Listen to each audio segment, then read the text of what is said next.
Good morning, good afternoon, good evening. Welcome to this special presentation of Logic Pro Q&A. Yeah, Logic Pro for iPad has been out for a few days now. Folks have had their chance to get their hot little hands on it and start playing around with it.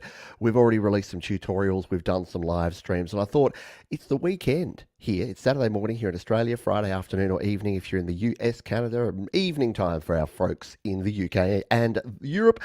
But if you've got questions about Logic Pro for iPad, we're going to attempt to answer them here in this very show. I wanted to direct your attention over here to logicipad.com.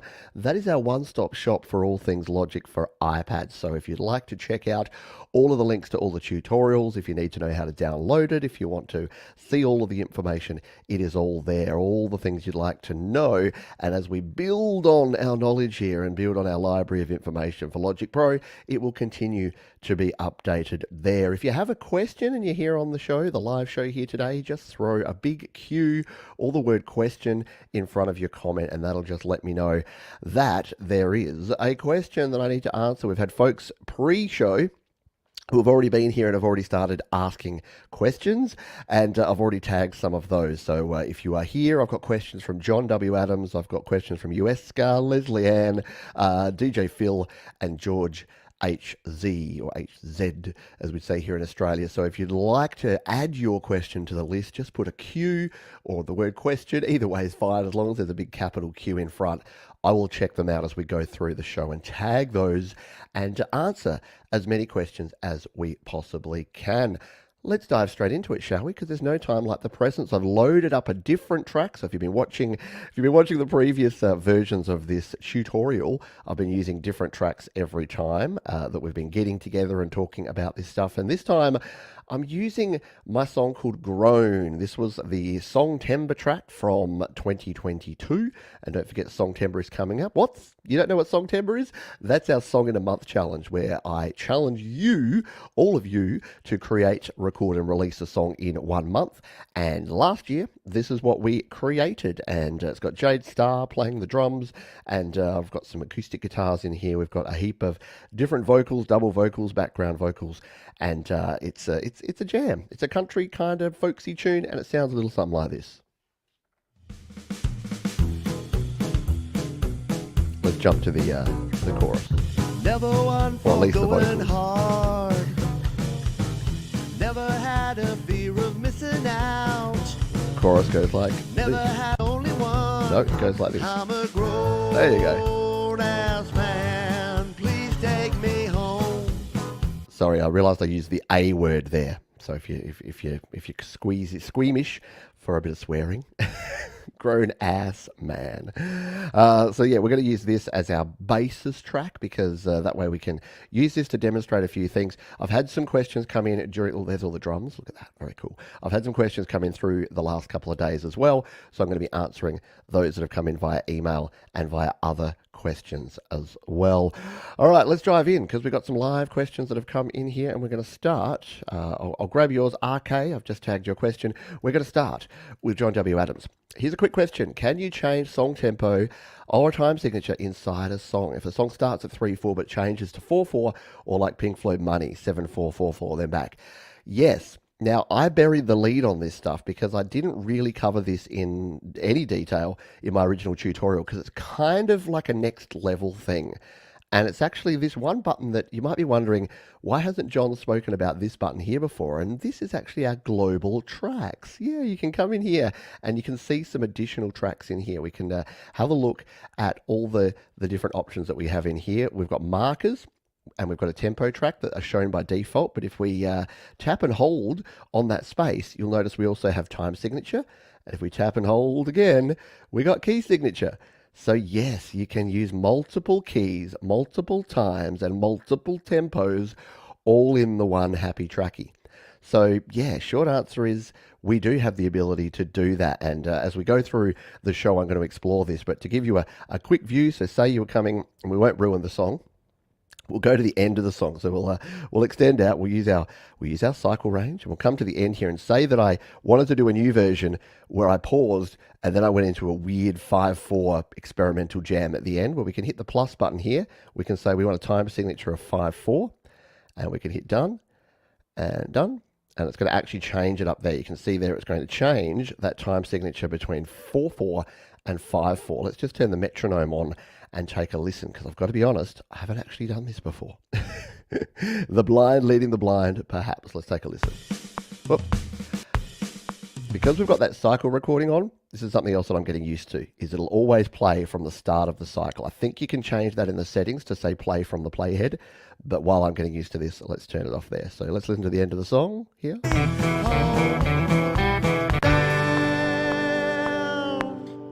Please take me. There's our 4/4 now.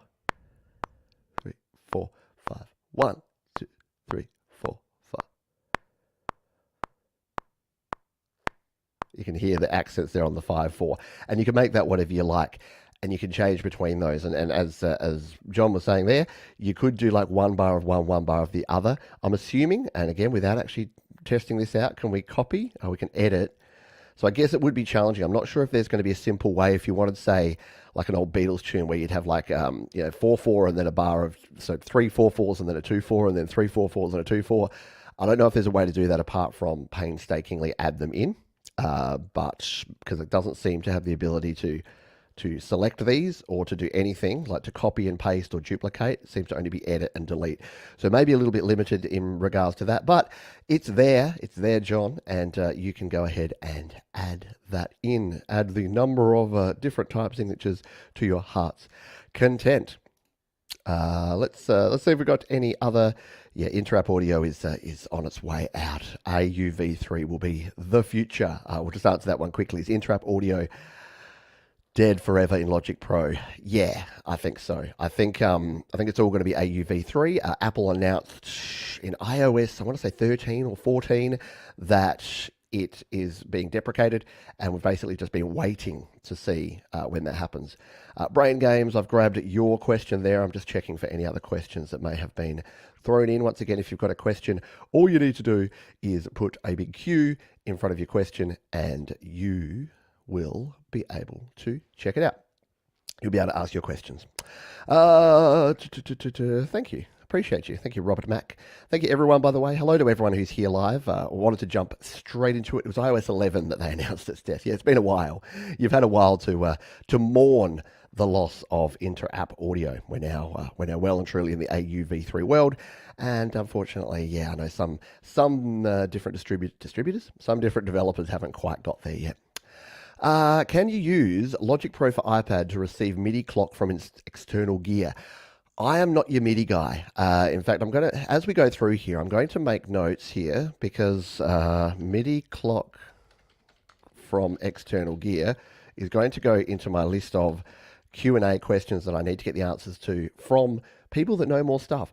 By the way, if you do want to know more stuff, go over to the Logic Pro for iPad Facebook group. I know some of you may not be a Facebook user. Even if you sign up just to join the Facebook group, I highly recommend it because Patrick's there, I'm there, and a lot of other Logic Pro pros are there to answer your questions. Now, there are some MIDI options that I have noticed, which are up here in the settings. So let's have a quick squiz together, shall we? So we've got MIDI options here. So you've got Logic Pro Network, so you can select that. Articulation switches, MIDI remote, MIDI channel. That's the audio settings, project settings. There is one that actually has, MIDI clock, and maybe it's in the actual MIDI tracks themselves. Are there options within the MIDI tracks to use an external clock? Let's go to the inspector, which is down the bottom here. You can't see it, but I'm tapping on the inspector button. There is the general region options there, but I think if you go to track options, MIDI import, MIDI in channel. So you can select the channel and you can select the MIDI out channel. I haven't seen anything for the MIDI clock, but I thought there was something somewhere for the clock. Someone will be able to tell us if they do know if that is an option, but I haven't played with it as yet. I've grabbed your question, Birdie Thomas. I'll tap that one in there. We'll get to that as we continue along. Thomas says, no, I saw today it can't receive external MIDI clock. Okay. All right, I'm gonna note that down. Can't receive external MIDI clock. And that comes from Thomas Christ. I'm going to throw TC under the bus. Uh, I'm not sure, so we'll find out. We'll explore that. I'll go to the manual. I'm actually working on another video series called the RTFM, the Read the Full Manual series, which is going to be as riveting as it sounds, which is that we are going to read the manual. Yeah, and we're going to, because I don't like reading manuals either, but I'm going to take one for the team, and I'm going to read the manual, and we'll do it together. That way, if you don't want to do it, you can just watch a video of another bloke doing it. Sound good? Yeah. Leslie Ann emailed me about this one and has a weird problem. Is glitching when I bring a loop over to use in a play surface. The volume disappears. I get chirping noises. It's as if the volume is turned down or muted somewhere in the app. That's a weird one. I haven't had any issues like that, so it's going to be hard. So let's just try and replicate this when I bring a loop over to use in a play surface. So if you're not familiar, if you haven't been using Logic Pro very much, let's show you. We'll just hide Leslie's question there while I show you here. Let's do this. Let's bring a loop in. So we'll go to our inbox browser. Looks like an inbox. I call it the inbox. I'm gonna own it. Let's call it the inbox. And what we'll do is we'll create a new track by grabbing a loop. That's doing exactly what she says here. Let's just grab something from. Let's go something from the new 8-bit pack. Did you check out the 8-bit pack, folks? The new sound pack that we have? Let's just scroll down here. It is somewhere in here. Oh man, is it right at the end? There's too many. There's too many different packs now. I saw it in there. Oh, well, we'll go back to Vision and Verse. So we'll grab a loop like back in the day beat. Cool. We'll use that. And actually, we'll use the organ. We'll use that and drag this over. Now, the cool thing we can do here is drag this onto a track, and we can use this, say, with the quick sampler to add it in as a MIDI track that we're going to play, and you're getting some glitching playing here with the play surface. So that's annoying. Why am I getting nothing playing with the play surface? What have I've got it mute. No? Solo it? Let's go into the track. Why is it not? Why am I getting up? No, I've got the volume up. What am I doing wrong here? I've got something. No, I've got that solo.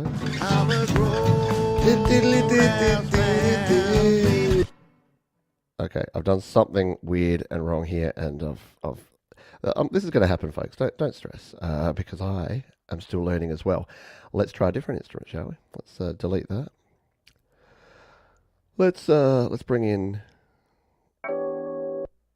If we just bring in a regular sound and drop that on the track, and we'll do a quick sampler again. Yeah, I'm doing something super wrong here. I don't know what it is. Short answer is I haven't had that problem. Arm the record button. Is that what I'm doing wrong, Mark? Am I not? No, still not coming through. That's bizarro. Maybe I have to start a new track, and maybe I've done something weird with this particular project and found another bizarre gloops. But yeah, I'm not able to even do that. Well, I'll get to yours, Prod by Spider, and we'll have a look at that. Yeah, so no, not sure on this one. I'm not getting anything. Well, I'm not getting any audio at all at the moment. Let's just go back out and create a brand new song, shall we? We'll go into my iCloud drive. We'll go into Logic Pro for iPad. We'll create a project here. And if we do a new track, we'll go MIDI track. Just make sure that it's actually going to create something here. So I've got the studio horns here. If we go to our play surface. All right, now if we wanted to get a loop, let's just try this again. I won't use that 60s shuffle one. I like the 70s electric piano. Let's bring this one in and try and do what we did before. Sample Alchemy. We'll go Alchemy this time. All right.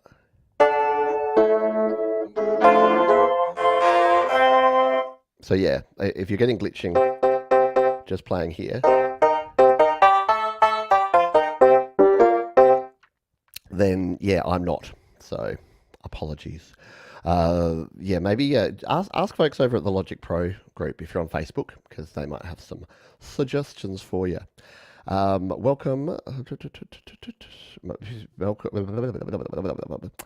Shut down and reload. Yeah, that was unfortunately what I've had to do. Remember that this is a version 1.0 of a brand new bit of software, so there are going to be things like that. How do I connect my hardware synths to Logic Pro iPad from DJ Phil Pagan?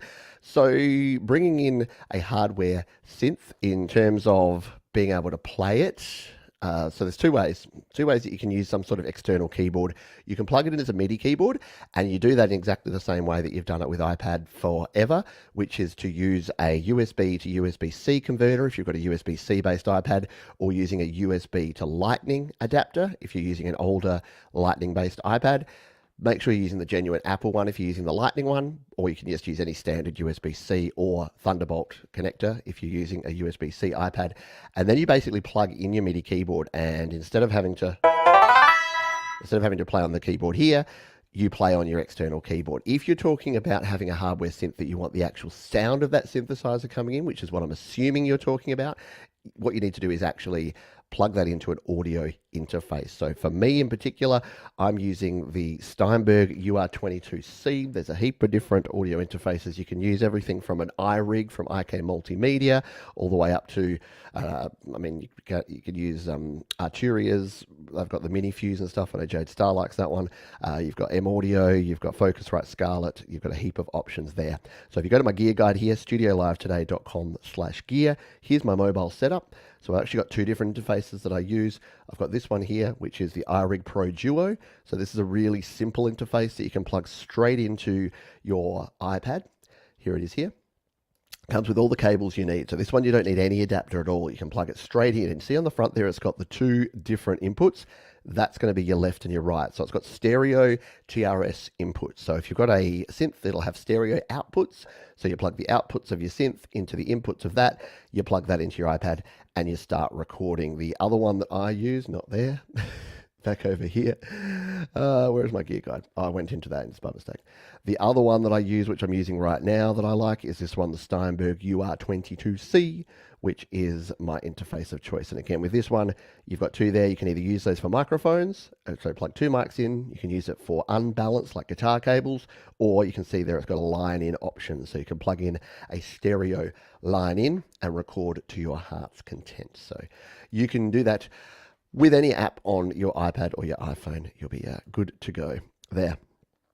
Question from George HZ. What's the difference between setting the scale of the song in the display on the top of the screen in Logic or setting the scale on the virtual keyboard? Yeah, okay. So let's play with this, because we've set up this new track and we've got this keyboard sound that we've brought in for the 70s electric piano. So there's two different places that you can set your key signature. So up the top here, we've got this set into C major at the moment. So that means that if we wanted to bring in loops and things, we are playing in C major, which is a pretty standard sort of scale that you're probably familiar with. Now you can also change the scale down here. You can change the root note here to something different if you wanted to, and you can change the scale here to something different. So why would you have this as a different scale? I don't really know. I guess if you just wanted to have your root scale for something at C major, but maybe you have a key change, maybe you have an old school 80s song where your key change up to a D in the last, like I Just Called by I Just Called by Stevie Wonder. It goes up at the end. So maybe you do that, and instead of changing your whole project, you just want to change it down here. So you want it to be in a D major there, whereas previously you'd have it in a C major. And if you use the scale here, it is going to help you, because it will only let you have the notes that are in that scale, which is handy if you're, say, working in a minor. So if you want to go to the minor pentatonic, so you get the chord. So if you were doing a blues track, you can use the different scales there. So I guess there's no real reason why you would do it, except for maybe you want to. And that's the only sort of thing I can think of, is you don't want to change your overall scale here, but you just want to change it for one part of a song. You can come down here to your scale and change it. Just gives you a little bit of an extra option there. Hopefully that answers your question there. Welcome aboard, anyone who's just joining us. Hello, I am Stephen. Hello, Princess LDG. Crow on a wire, if I didn't say good day to you. Hello, Emilio. I'm just tagging your question there as well. And if you would like to ask a question, hello Oliver HD, hello Brandon Rico. If you'd like to ask a question, just put a Q in front of your comment and I'll get to it like the questions we're answering here, including this one. Would I be able to do guitars and bass through the interface like I did in GarageBand with Logic Pro? If so, is there a video been done to explain how? No. Yes. No short answer, no short, no long. Yes, you can. And there has been a video done showing you how. Not if you know how to hook up the specific like audio interface and you get yourself connected up there, I actually do show it in my beginner's guide to Logic Pro. It's really actually very simple. I'll show you here now actually, because I haven't plugged in a guitar to Logic Pro since I've had it. So why don't we plug in a guitar, and that way maybe we can record something that's actually musical rather than just fiddling about on synths instead. Sorry, that made it sound like I don't like synths. I do. I'm just not good at them. So if you come in here, the complete beginner's guide to Logic Pro for iPad, this is at logicipad.com. And if you come down here, I've got the little timestamps that are going to help you here. And there's this one here, 12:02, will take you straight to this, where I record a guitar, how to record a guitar or a microphone in Logic Pro. And it's really simple, and we'll actually show you. I'll give you a demo here right now. Why don't I hold the thought? I'm going to grab my guitar. I'm going to grab my acoustic guitar. And I need a guitar cable. I need to go to the epic case of epicness and grab myself a guitar cable out of here, and we'll plug in. I've already got my microphone down there, so maybe we'll play a little acoustic tune here today and record something in, because I've only really used older projects for my recording so far. Right, got myself a guitar cable. Put the case down. Grab the guitar. And we'll plug in and have a bit of a play with this, because this could be fun. So what am I doing here? Well, I'm just plugging my guitar cable into my audio interface. My audio interface is already connected, and I'll show you how that looks here in Logic Pro in just a moment. So I'm just plugging into the second port, because I always use input 2 for guitars and input 1 for microphones, just so that I can have my gain kind of preset to what I want to use it for.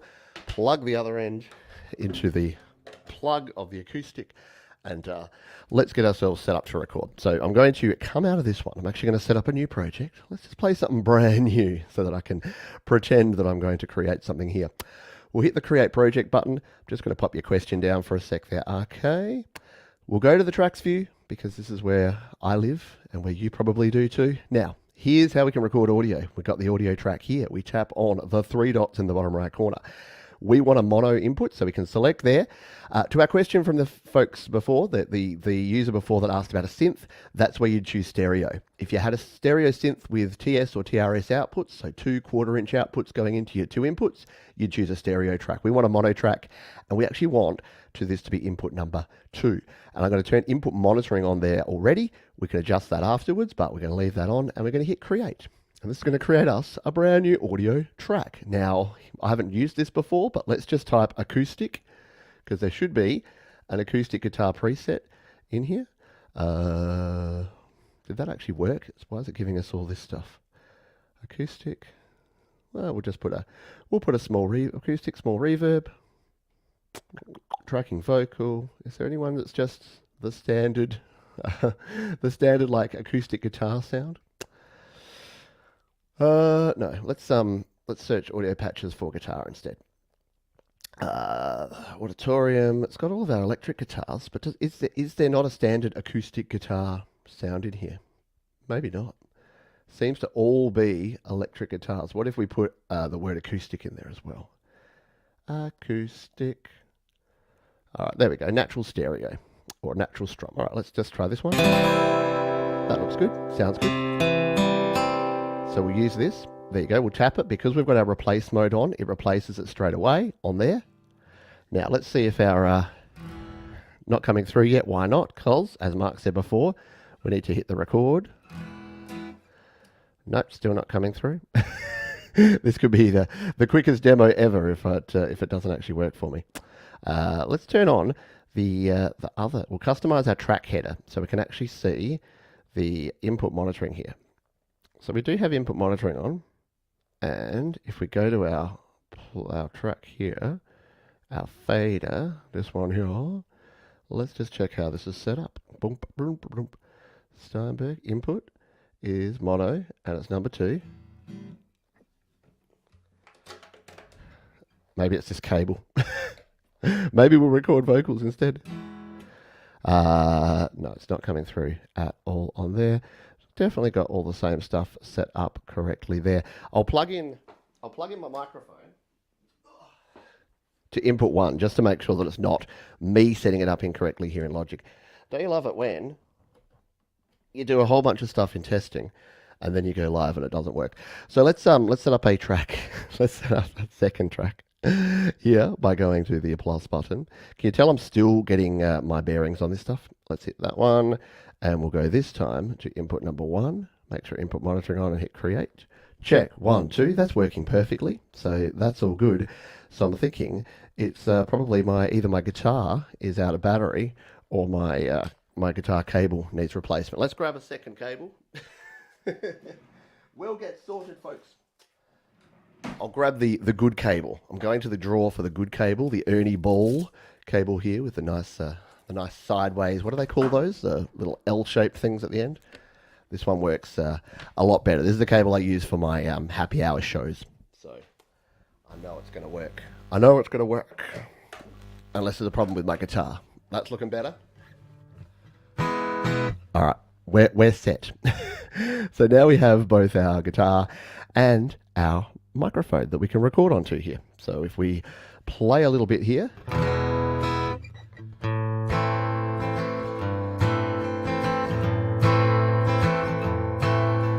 Maybe we don't play a Beatles song, hey? Let's put our metronome on and let's tap in a tempo. So we can actually set our tempo by tapping on this one and giving it a about 124.098. Let's make it 124 and split the difference. All right, and let's play in a G major. I'm going to use G major for this one. So we can tap there, we can hit the key, and we can hit G, because I like G major. My favorite guitar key of all. You can see there we've got the record light on. That's arming it and telling us that that's what we're recording. We've got the metronome, we've got the count in. Let's record something.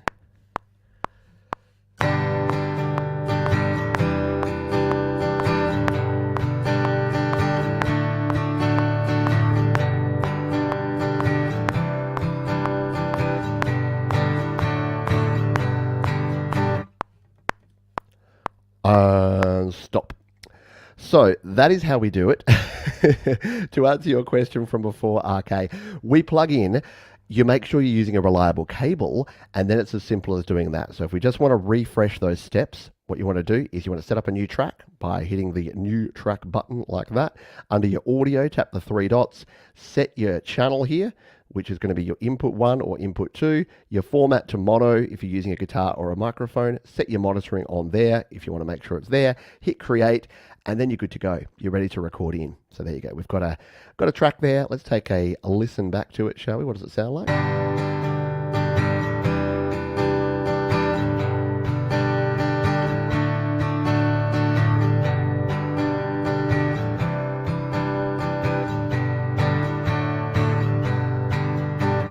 All right. Now, the one mistake that I did make there is that I started playing right on bar 1. Let's see how smart Logic is, because most DAWs, if you do that, what you can actually do is grab your track. Oop, how can we not bring it? Do we have it? Oh, we tapped in. Grab your track, drag it down to, say, bar 2, and then stretch it out there. And it should have picked up the start of that strum, even if it was just before where it started recording. Yeah, there it is. See, we started recording within the count in, but it's smart enough to know that it needs to record so that it picks up the start of that strum. So that's a trick or a tip for you. You don't ever want to be right up against that first bar. Otherwise, it can cause you problems later down the track because it's going to cut off the start of a strum, especially when you're using a guitar. Sorry, that was a long roundabout way of explaining that, but I wanted to demo. I wanted to show you that we can actually get this done. I'll just go through and see if we've got any other questions. Once again, hello Tino, thanks for being here. Hello to Gary Hobbs. I dropped my pizza slice and it never was the same again. You can ask a question by just putting a big Q in front of your question or the word question. I will answer to either. I'll answer this one really quick.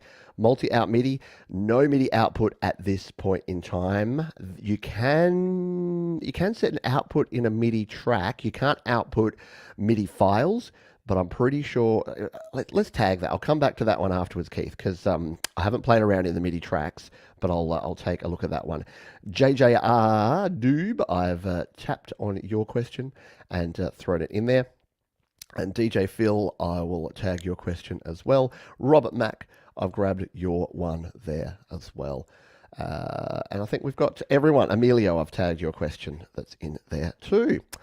Alrighty, let's continue on and answer another question. Can we mirror iPad on a Windows PC? There's two ways you can do it. You can do it via software. I use software called Reflector, and if you want to, at the moment I'm using a direct connection. But if you don't have the gear and you want to still do it, if we go to YouTube here, I will search my name. I'll search Pete John's Reflector 4 is the latest version, unless they've done a 5.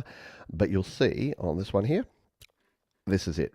So Reflector 4, screen mirroring for iOS, Android, Mac, and PC. So you can mirror your screen using Reflector. It's paid software. It's about $30 or $40 from memory, but it does a good job. The other way to do it is what I'm doing right here. I'm using a HDMI to USB adapter, plugging that into my Mac, and then using that as a source. I'm using StreamYard as a streaming software, but you can use OBS or you can use any other recording. So anything that picks up a video source, you can tell it to pick up that as a video source. And that's what I'm showing here at the moment. Hopefully that helps you out. Question from Brain Games. Question, new to recording, never used a DAW, play guitar. Will Logic Pro for iPad be able to create a rock, drum and bass track for me? And is there new to DAW's video on the way for Logic? Yeah, so my beginner's guide is basically that. It does assume a little bit of knowledge, but not a heap. So you should be able to get on well with that. If you go over to the logicipad.com, the email, the web address that I mentioned before, just logicipad.com, and you jump into this one, this is the beginner's guide. So this goes through how to get it, how to start a project, how to use the browser, how to use your play surfaces. It really does start from scratch and tries to get you up and running. 32 minutes, but it's got chapters in there. You can just play along at home and it should give you everything you need. So that's all over at logicipad.com. In terms of, let's demo that. Because now that I've added this, let's add a drummer track. So yes, if we go in here, we add a track, let's go drummer. We'll tap the more options here. In fact, we'll create the new track and then we'll adjust it. It'll create a track there. It'll create a slow jam track. But what we can do is tap on the drummer here. We can go to our acoustic and we can go, what do we want? A rock drummer. We'll come up here. This is going to be more of a pop rock. So let's go with the pop rock drummer and come out here. And by default, it's just going to throw this on here for us.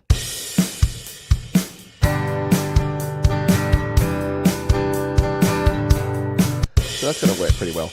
But what we can do, we want to make sure that we have this starting there where we start. In fact, what we could do is, let's just play around with this. I haven't played much with the drummer here. If we copy and we just paste, I just want a little 1-bar intro in there that's going to bring us in. Paste a playhead. So if we grab this and we just make it uno bars, don't forget you can zoom in. Let's just get rid of that. So we can do this. You can zoom in with your 2 fingers and you can zoom out. So if you're spreading or contracting, is that the word?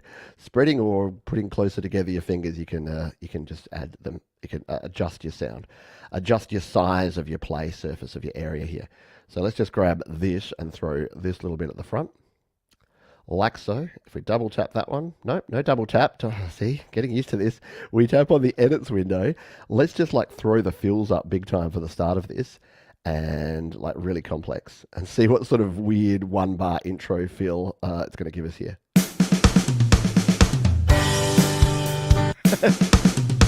Okay, maybe a bit too intense and a bit too complex. Let's just bring it down a little bit and play that.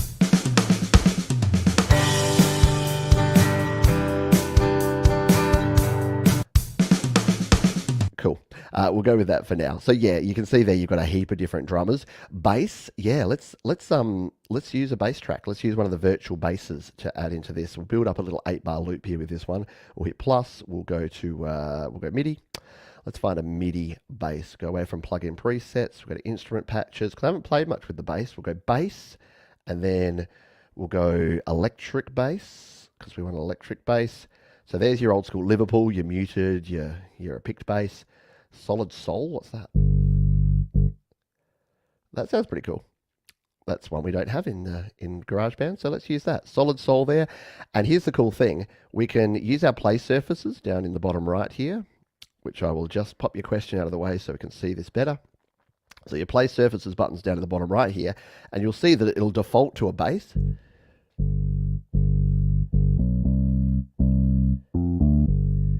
So we can play it as a bass. If you don't know your way around a bass though, you can tap here and just play it on a regular keyboard. But we're going to play it on a bass because I haven't actually played using a fretboard here, and this is going to be cool. We're going to give myself a bit more room here. Oh, it doesn't grow it. I was like, oh, hopefully if you drag up, it increases the size of the fretboard. It doesn't. So we're just going to have to play with my chungus fingers here. But let's hit record on this one and play in a little bass groove to go with our acoustic guitar.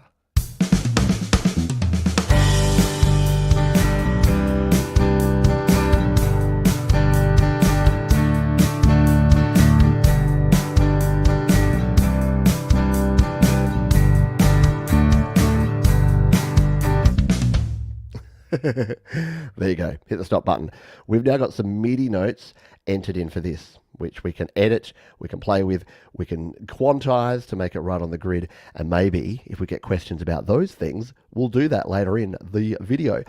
I'm going to pause here at this point, so hopefully that helped you out, brain. But yeah, get into it. You'll be able to, you can set up your own backing tracks. It's amazing. Once you start recording, especially if you've never done it with a DAW before, you're going to love it. And GarageBand's probably the place to start, but Logic Pro will definitely help you out. If you watch that video of mine, you'll get up to speed pretty quickly. Just going to pause here, jump back out into the chat, say good day to Charles. Hello to you. Hello, Louis. Hope you're doing well. Olivier, thank you very much. I try to do my best if I can. Yeah, I did see your other question. I'll tag this one as well for you there. Looking forward to the RTFM series. Watching you now. Good job. Yeah, join the Facebook group. Just search Logic Pro for iPad over on Facebook, and you'll find the official group there. Got about 500, 600 plus members there already. A lot of people enjoying it over there, so go ahead and join it. Louis, I've tagged your question as well. Hello, Brad Example. I hope you're doing well, my friend. G'day, RJ. Lovely. Flex pitch, not really there. It is in a sort of way. There is flex and there is stretch. I'm still learning about how it is. It's not the full flex pitch version that you have on your Mac. So if you're using it on Mac, probably stay on Mac for now. Thomas Christ, thank you for sharing the link there. And yeah, if you're having fun, if you're getting some value out of this, if you're learning things, if you're just enjoying watching me struggle my way through this and make mistakes, because we all will, then yeah, give it a little tickle. Give the thumbs up a wee tickle, as my mate Patrick from the GarageBand guy would say. Alrighty, thank you, DJ Phil. I appreciate the kind donation. Yeah, I'll grab your other question, but I'm answering in order. And I just wanted to pause for a sec because I got some great Gary Knight. Thank you, Gary. Gary Knight shared a couple of tips.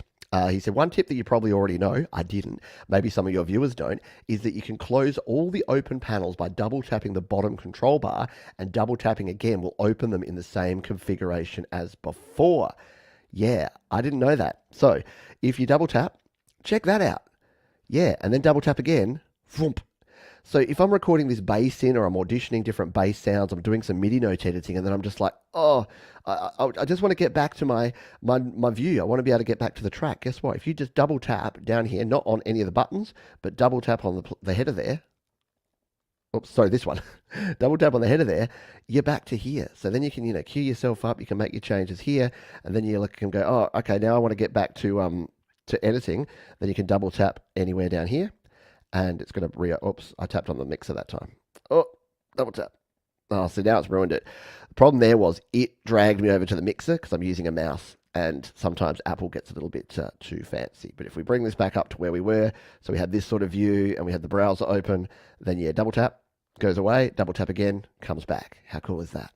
That's a very, Very handy way to do that. Thank you, Thomas. Thomas has found the link, so you don't even have to go digging. Thomas has found the link to the group there. And did I say thank you? Yeah, thank you for the donation. If anyone would like to make a donation, you may use Super Chat here on the live show, or Super Thanks after the show, or there's a link to the PayPal down in the description. There's another one. I just found double tapping anywhere on the ruler. Yeah, this is a handy one too that I've been using since Gary told me about it. But if you double tap, so if you're playing here, you can position yourself. Say I wanted to play this from the halfway point. So I wanted to play this from this bar here, from bar 6, which is really bar 5. You could drag your playhead there and then either hit your space bar. Actually, if you don't have cycle on, that's the key there. You drag over to here, you can either hit the space bar, position it, hit the space bar, or hit the play button. But what you can actually do is if you're dragging around your project and say you wanted to play from a particular point, if you just double tap,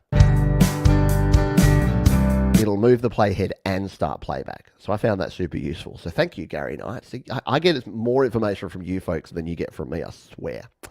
Hello from Thailand. Good on you. Thank you for being here. Appreciate you. And hello to Yaroslav as well. If I miss anyone, just say g'day. The fine folks, the kind folks here will help you out. Do you know how to export? Sure do. Thanks for the question. Exporting, it's a little bit hidden. It's a bit of a weird and wacky place, but you literally just tap here on your project. You hit the export button, and there's your export. You can export as uncompressed or compressed audio. And here's what I love. You can export as stems. Well, you can export as individual WAV files.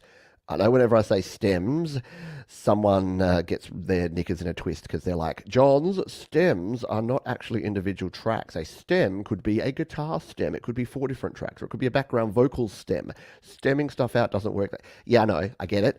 But these days in the digital world, stems and tracks are almost interchangeable. You're technically correct that they're not, but people use it that way. So there's where your export is, and then you just export it as an audio file, and you're off to the races. So thank you for the question. When using FlexTime, is there a way to adjust individual parts of a region like you can on desktop? I can't figure it out. Yeah, so let's experiment with this, because my background, my knowledge of FlexTime is very, very slim, because I am a GarageBand expert, not a Logic Pro expert. So therefore, I haven't used FlexTime a lot. I do have Logic on the Mac, but I haven't used it a heap. But if we come in here, there is options in here, and I haven't even played with it much. So there is the ability to edit the smart tempo, which I haven't played with, and it's not that. Let's go into here and edit it. No, I really haven't played with this, but there is an option in here to actually do something to do with the tempo, but I don't think it's the same. And I think the short answer to this is you can't, so it's not the same. You don't have the ability to do what you can do. We tap here. You can quantize. That's pretty cool. We'll do that in a minute. But yeah, I don't think that there is.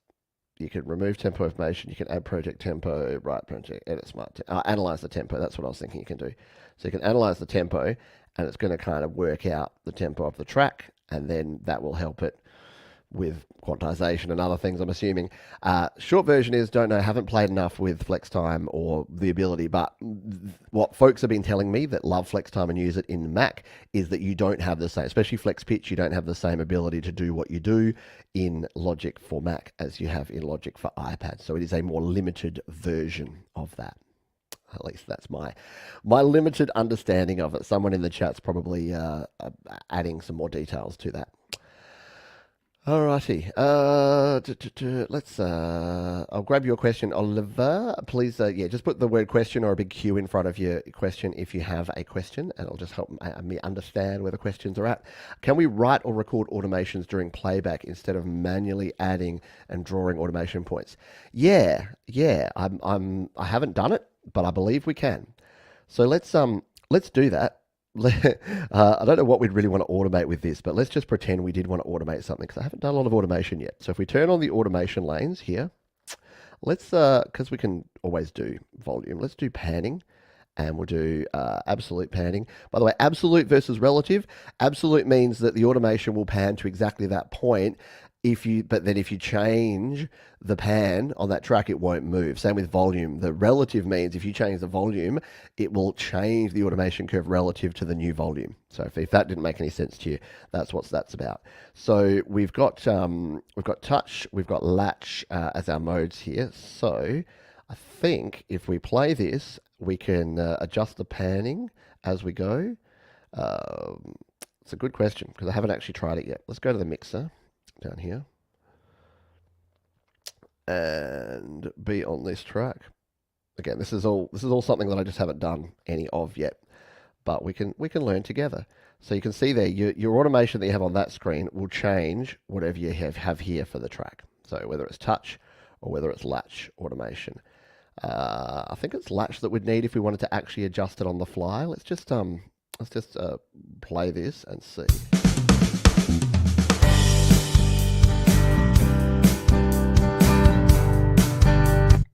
How does that?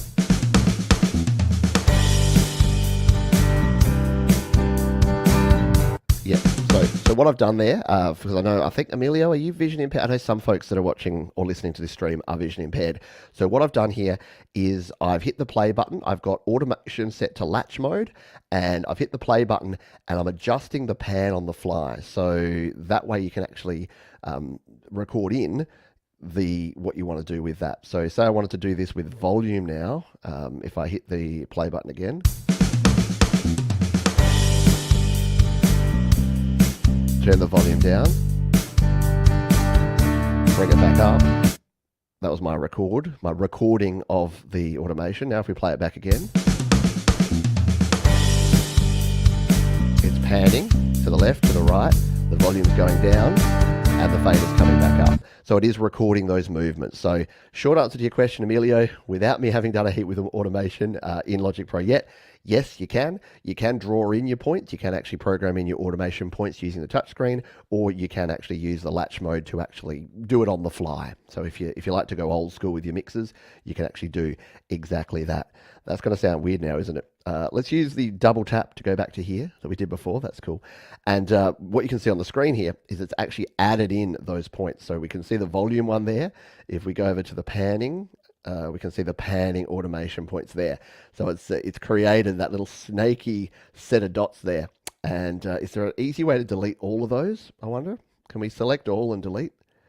Let's find out. If we tap and drag over all of them and then hit the delete key. No, we tap on them and delete. There we go. So we have been able to do that, and you'll see that there is some sort of automation there in the background. We go automation settings. Yeah. So we can go in and go back to volume, and there's our volume automation on there. So we can do the same thing again, tap and hold and drag around those, tap on them and hit delete. And that will get rid of that. So latch mode is the one you want. We'll turn that one back to read mode again now. And we're good to go. So yeah, thanks for the question. That's a good one because that made me have to learn something too. I haven't used a lot of automation just yet. Charles is keen for the RTFM. Yeah, it's a good question. I've got the happy hour tomorrow, and then Your Music Live. I've then got GarageBand Weekly, where we'll be looking at Logic stuff, and then I'll be recording it. So you got about 3 or 4 days, and then we'll start sharing those as episodes. So I'm assuming it'll probably be something like in the vicinity of 6 to 8 1-hour chunks to get through the whole manual. So it should be fun. But yeah, I want to get onto that sooner rather than later. Have you done any syncing with MIDI gear? I haven't yet. We had that question earlier. We haven't found if there's really an ability to sync with external MIDI gear with a MIDI clock, because I haven't really plugged any significant MIDI gear in apart from a very simple MIDI controller. Dale says, thanks, Pete. Only seen your channel for the first time this week, but you certainly create good content. Greetings from Toowoomba. G'day, Dale, up in Toowoomba. Hope the weather's nicer up there than it is down here right now, because it's pretty cold and pretty wet here. Alrighty. Oops, I just pressed a button that I don't want to press. I've somehow pressed a keyboard shortcut that took me to the force quit applications, and I don't want to be there. So why has it got me there? All right, is that we haven't lost transmission? That's weird. The Mac does some weird things for me sometimes.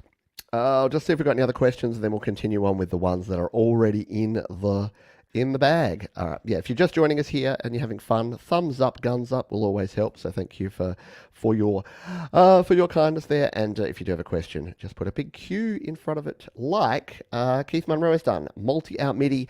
Yeah. So this is what you were asking about before, and we were going to come back here and look at a MIDI track and look at the track header information for this for a MIDI track. So if we come in here and we look at this.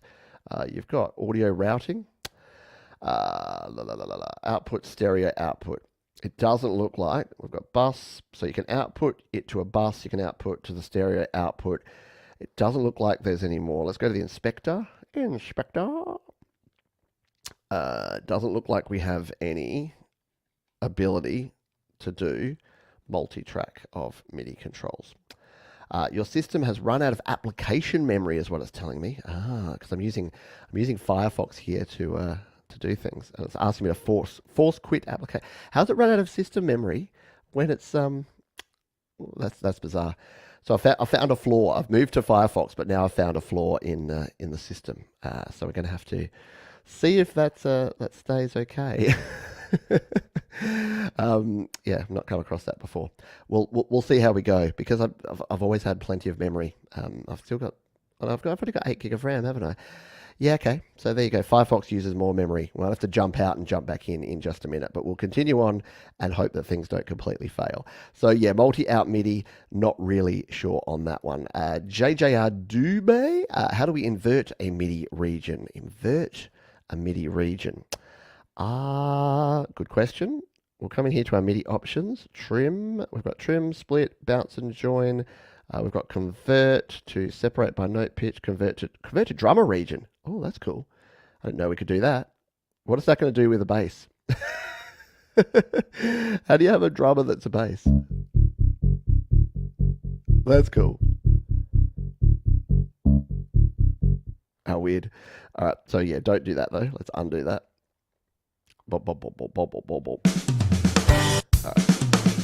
That's cool. Yeah. Oh, hang on. Is it going to actually undo it? There we go. So, I'm not sure. And I'm actually not sure what you mean by invert. It's probably a MIDI term that a lot of people actually know what that is. But, yeah, I'm not sure that there is any option to do that in here. We can convert it to live loops too. You can do all sorts of cool things within there. I like it. I like it a lot.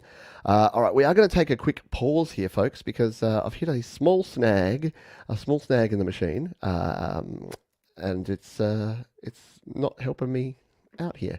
I'm hoping it keeps all of my starred questions here for when I come back, but in case it doesn't, I'm just going to do a quick thing and copy all the questions that we currently have in here.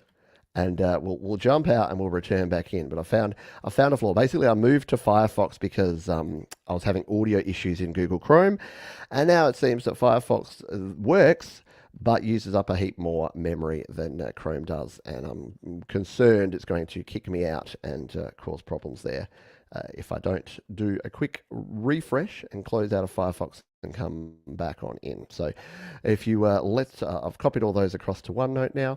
I'm just going to jump out. I will be back with you in around about 30 seconds, and hopefully I can see you then. One jiffy.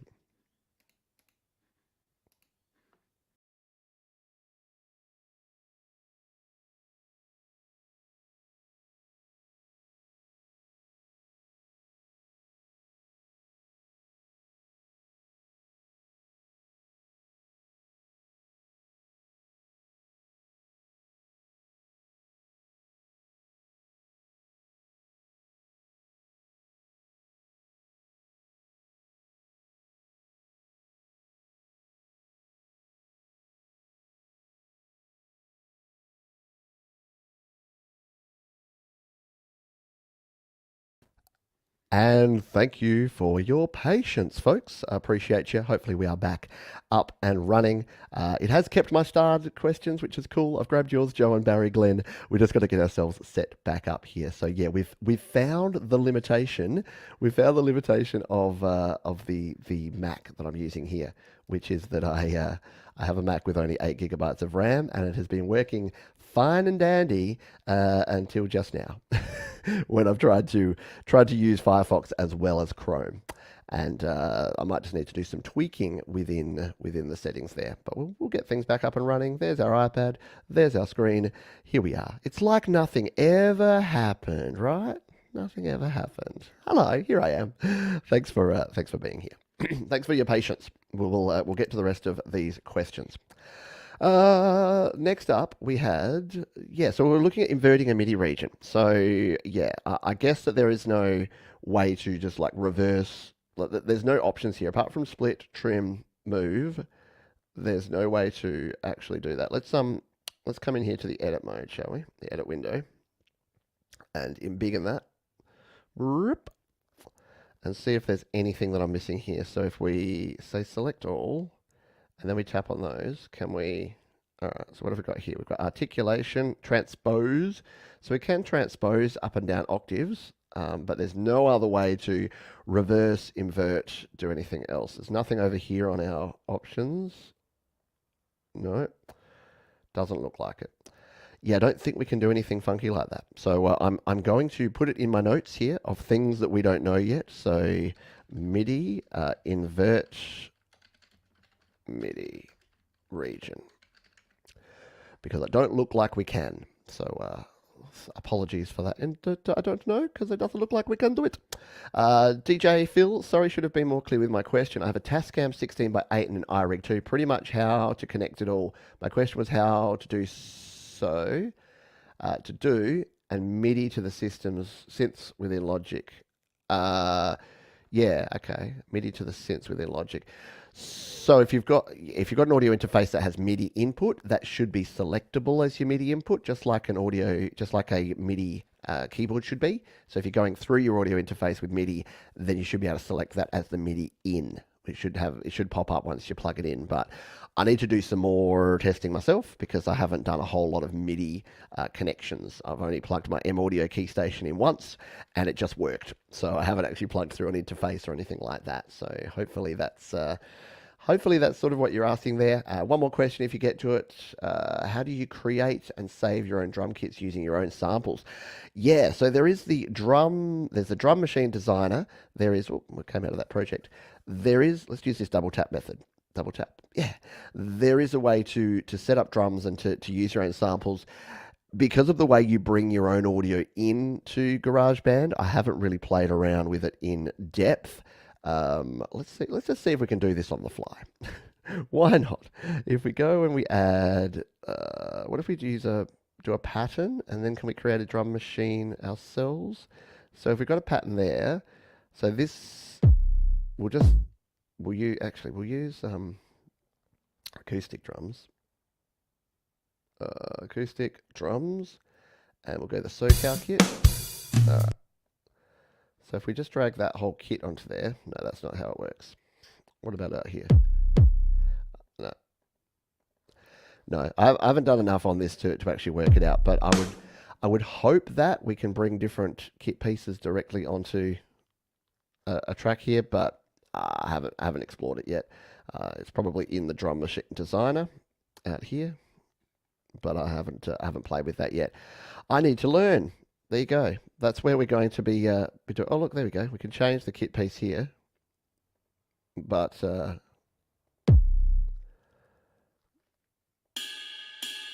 yeah, okay. No, I haven't done enough exploring with this, but I'm pretty sure you can. The only problem is to bring in your own sounds, you have to do it a different way here in Logic. You can't just point it at a whole bunch of different samples. You have to actually bring them in from using the Files app. So you have to open up Files, slide it over, and then bring it into Logic. So I need to sneeze. Apologies for the sneeze.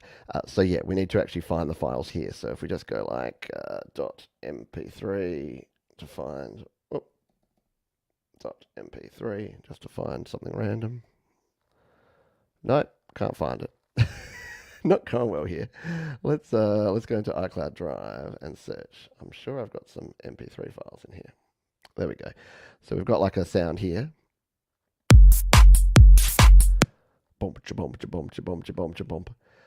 But in terms of whether we can bring this in to use it, how we bring this in to use it here. Okay, use original tuning. Okay. So it looks like we can bring it into there. And then if we play that.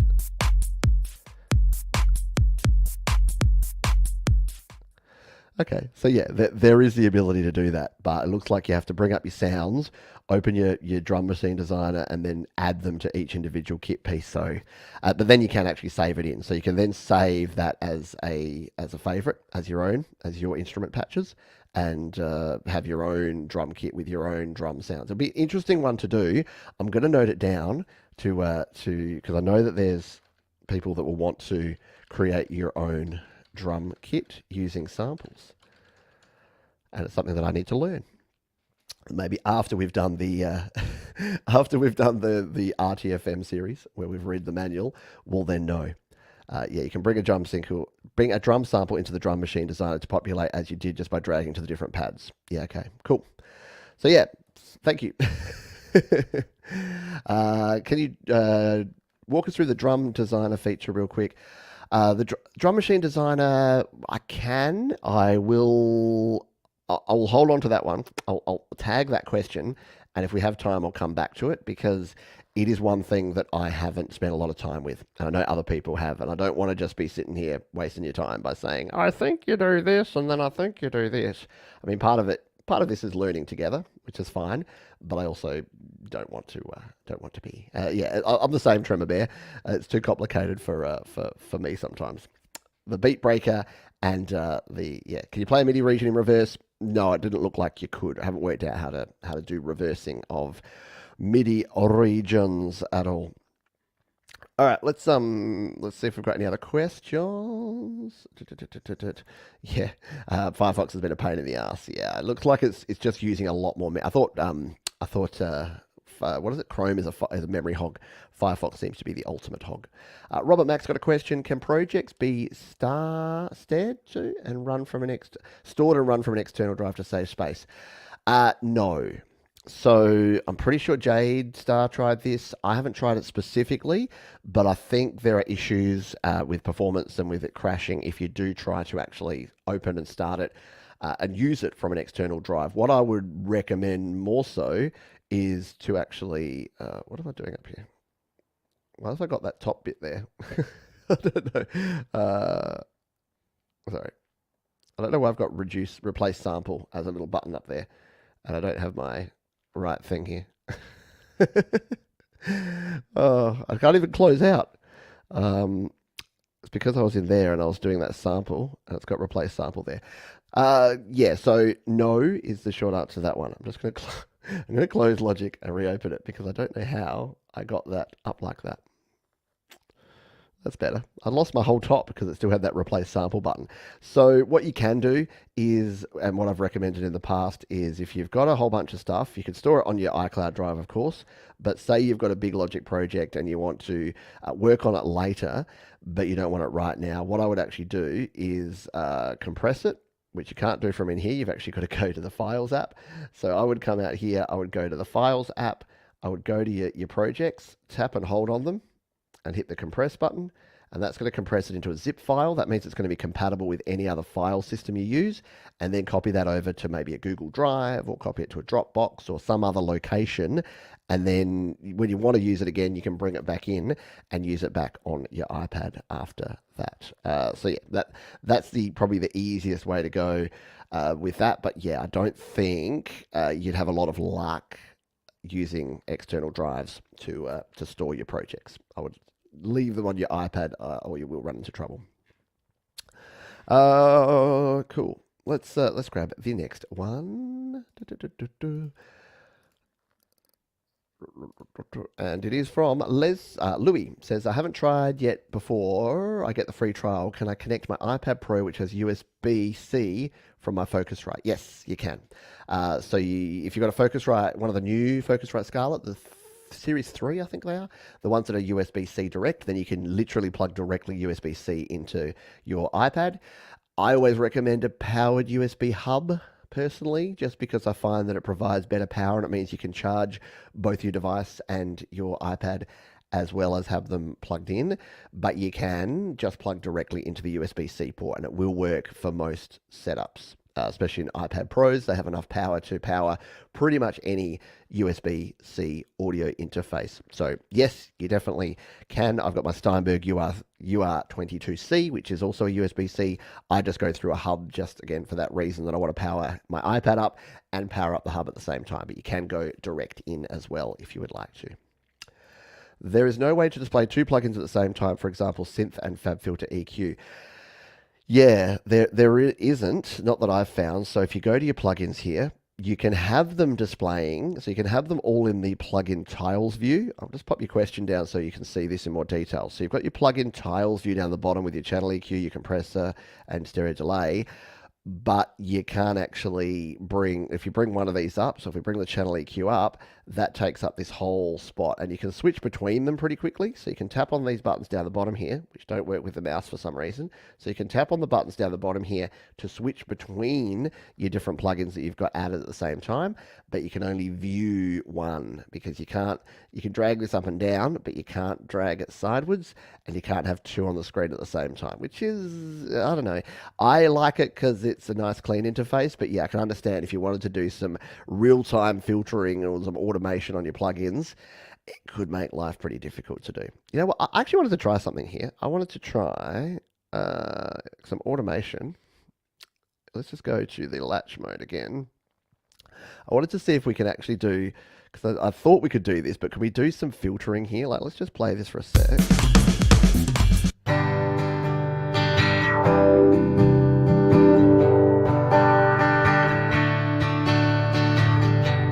Yeah, we can. All right, cool. So we can actually, that's cool. So you can actually sweep it if we hit the play button here.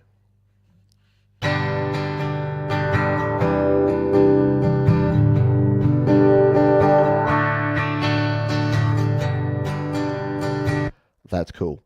So yeah, you can actually do your automation from right within your plugin. If you've got your plugin on the screen, you can see that as I'm going through there, it's automating my movements on that plugin. So things like filter sweeps that you've wanted to do, obviously you wouldn't do it on a guitar, you'd probably do it on a synth instead, but you can do cool things like that, like sweeping around and recording that using the latch mode as opposed to having to actually write it in. It means you can be more hands-on, and with the touch screen, that's pretty darn cool. We don't actually want that, so let's remove it. Okay, there they are. So there's the used ones. That's cool. I was worried about this, that like how you're going to go back and find them all, but they're all down here. So the ones we've used are there. And then again, we can just tap on them, tap again, and tap delete if we don't want it. Whoop, missed the delete button. Delete. Oh, I didn't select them all. I thought they were selected. There we go. Tap and delete them. And then the other ones we've used is this one. I don't know what I was doing with all this automation, but it was fun. We can delete it there. All right, so that's cool. And was there one more? Oh, that was just the Q. Oh, the Q factor. So yeah, if you don't know the exact part of the thing you want to automate, you can still automate it there within that. So, but yes, to answer your question, Yaroslav, you're right. You can't have two plugins visible at the same time, which again, and a lot of Mac users have said things like that. They're like, well, I've got my interface and my display customized exactly how I like it. I have my EQ here, I have my compressor here, I have everything on screen at the same time. You're just not going to have the screen real estate. Your 12.9 inch screen versus a 32 inch monitor, you're just not going to have the space to be able to do everything like that. So yeah, not ideal, but it's the way it works. All right, so upgraded to upgrade your iPad 6th generation. Yeah, hopefully you get an opportunity to do that. Yeah, I think you're not the only one, Paul, that flex pitch isn't included and flex time isn't the same. Yeah, it isn't. It's really not exactly the same. So I think, yeah, many Mac users that rely on flex pitch, flex time will need to stay on the Mac for now. Who knows? This is version 1.0. And I keep saying that, and that's not to defend Apple and say, oh, no, they should have added as much as they could have.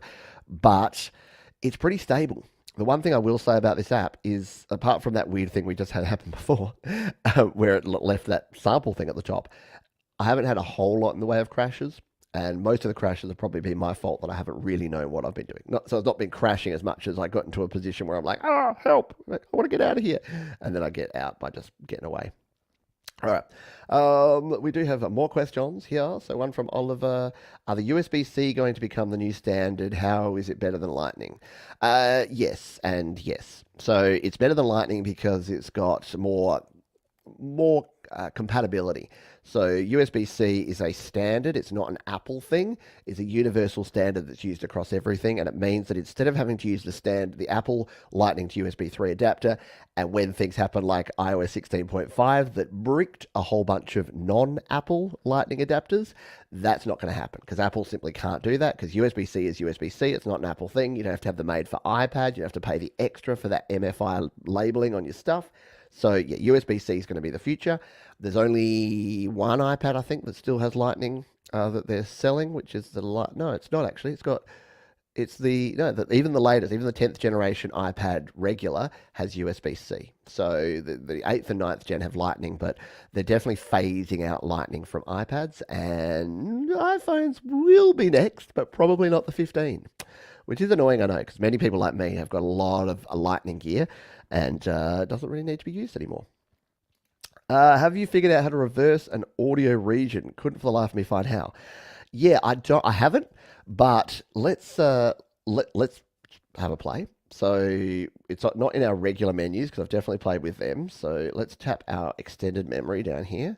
We have tempo, we have bounce and join, we have split, we have trim, we have move, we have name and color.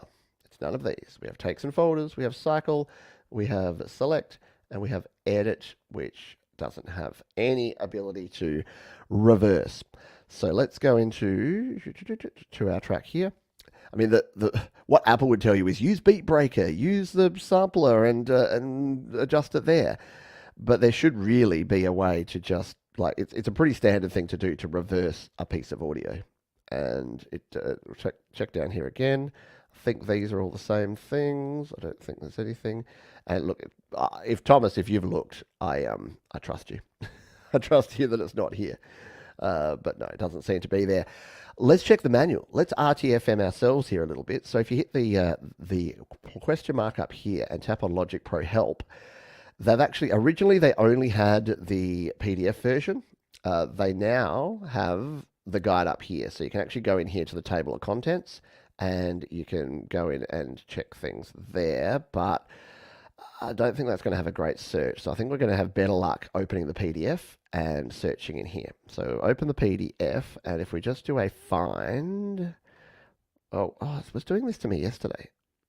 As soon as I went to try and find something, it kept having issues. What if we just tap and hold here? No. Tap and hold. We'll bring up the find option. No.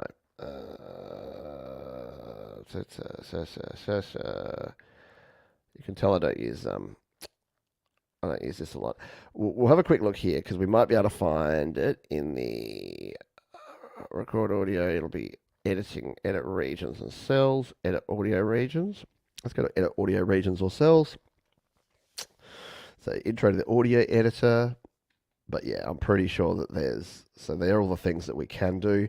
I haven't seen the word reverse mentioned anywhere, and you've probably gone into this manual as well and hit that as well. So no. We have transposing. Yeah, no. Follow. We got flex time. I don't think, which is weird. How weird is it that you're going to have to go out to GarageBand, Tom, and reverse it in GarageBand, and then bringing that project back? Oh no, that's no good. So no, short version is I think you're right. I don't think that there is any way to reverse just one piece of audio in GarageBand, in Logic Pro, which is wacky. I'm going to admit that's pretty wacky. I'm surprised by that's not just one of the standard options. The only thing you can do in GarageBand basically is to reverse, but you can't do it here in Logic Pro. Yeah. Righty. Once again, if you're just joining us here live and you're having a good time or you've got questions, please throw them here in the chat. Put a big Q in front of your question if you would like to have me note it as a question and answer it. How did you get it? You go down to the description of this video or you go to logicipad.com. I've got a link directly to the App Store. You go to the App Store on your iPad, you download it, and you're good to go. So Logic iPad.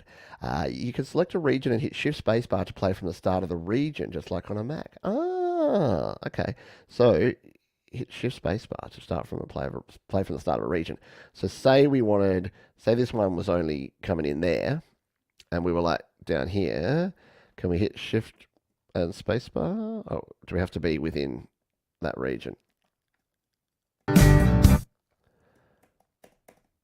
Shift spacebar's not doing anything for me, but was it command spacebar?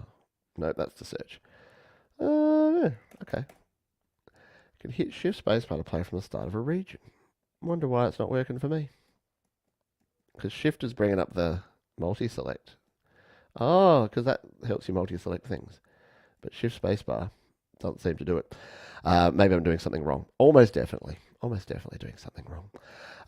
Okay, we've got some more questions. What is that round arrow beside the trim button? Round arrow beside the trim button. Oh, that one? That's your loop. So you got your trim. In fact, if we just trim that one. Say we wanted this bass, instead of playing the bass that we played, we wanted to loop it out. Boom, boom, boom. We could do that. We could trim the ends and then go into loop mode and then just loop it out. So it's just basically like tapping and hitting loop in GarageBand. It says in the help guide, it's supposed to be a switch in the inspector. Let's look in the inspector. We'll do that in a sec, Tom, because I'm intrigued by that. I found reverse audio region in the search window in the manual. So it must be in there. It must be there. Okay, we'll play with that in a sec. But yeah, to answer your question, Mark, that is the loop icon. So you just loop things out like that. So if we go into the inspector, oh, it's right there.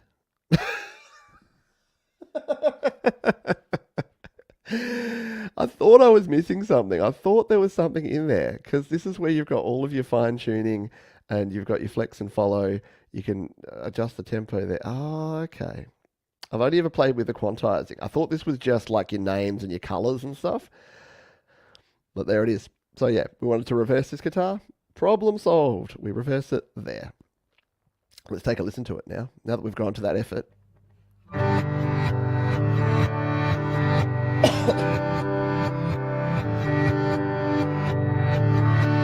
So stop. Don't want to hear it again. So the trick there may be that you've got to be in the region, not the track view there. So there's two in the inspector. So the inspector's down here in your bottom left. There's two different things for the inspector. When you tap on that one, if you hit the inspector, it'll bring this out and it'll default to the region. But if you're not got a region selected, see like that, it'll just default to the track view. So that's where you can just change the name, the color, the icon, the freeze mode, etc. But if you tap on that, it's going to go to the region. Or you can use this button here to go between region and track. And then once you're in the region, you just hit the reverse button. And you've got your speed options there as well. Although, doesn't seem to let us do speed for that one, which is weird. So maybe for audio, it won't let us do. But yeah, you can transpose there as well. So if we transpose this up 5 semitones, is that going to work for us?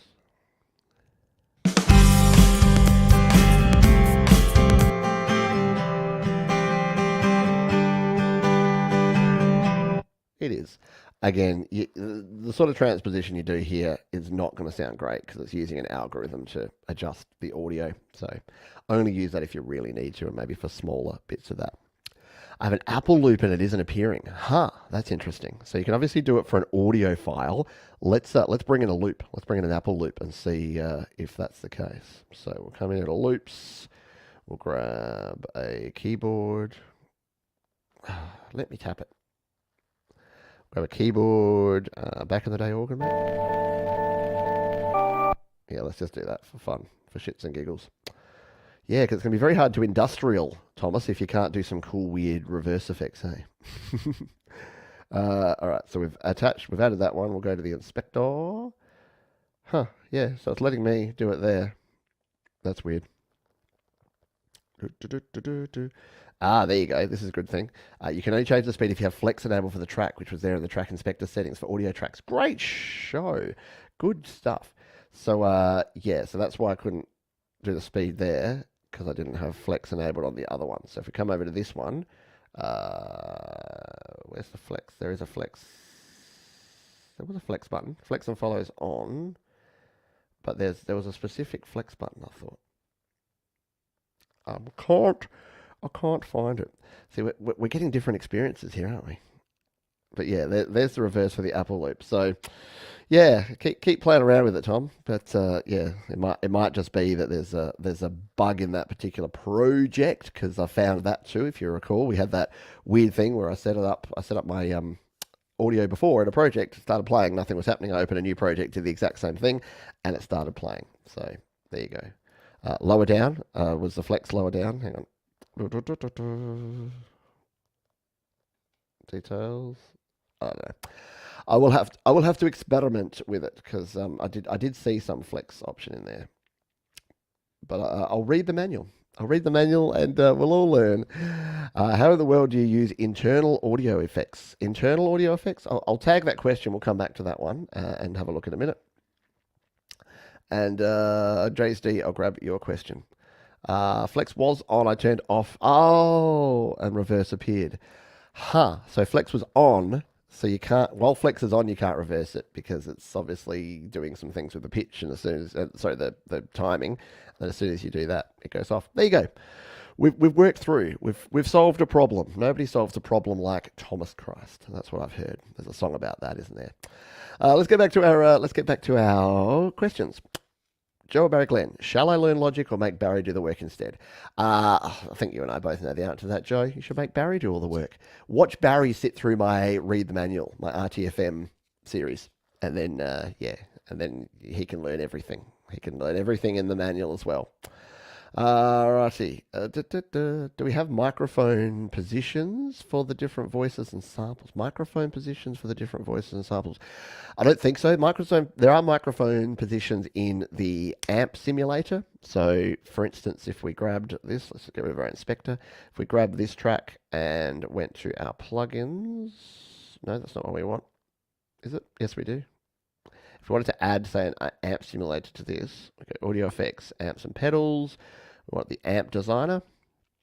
We can come into the amp designer and we can decide, the type of microphone that we have. Where is that? So that's the cabinet. I'm sure there's mic position and stuff in here as well. Or at least I thought there was.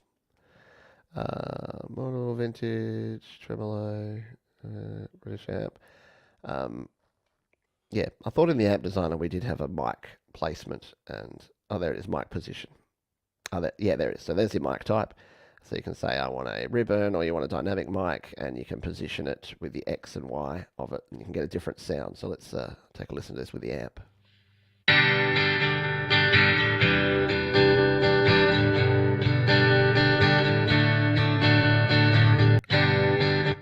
That amp sim makes it sound exactly like my old 4-track recordings with that warble and stuff in there as well.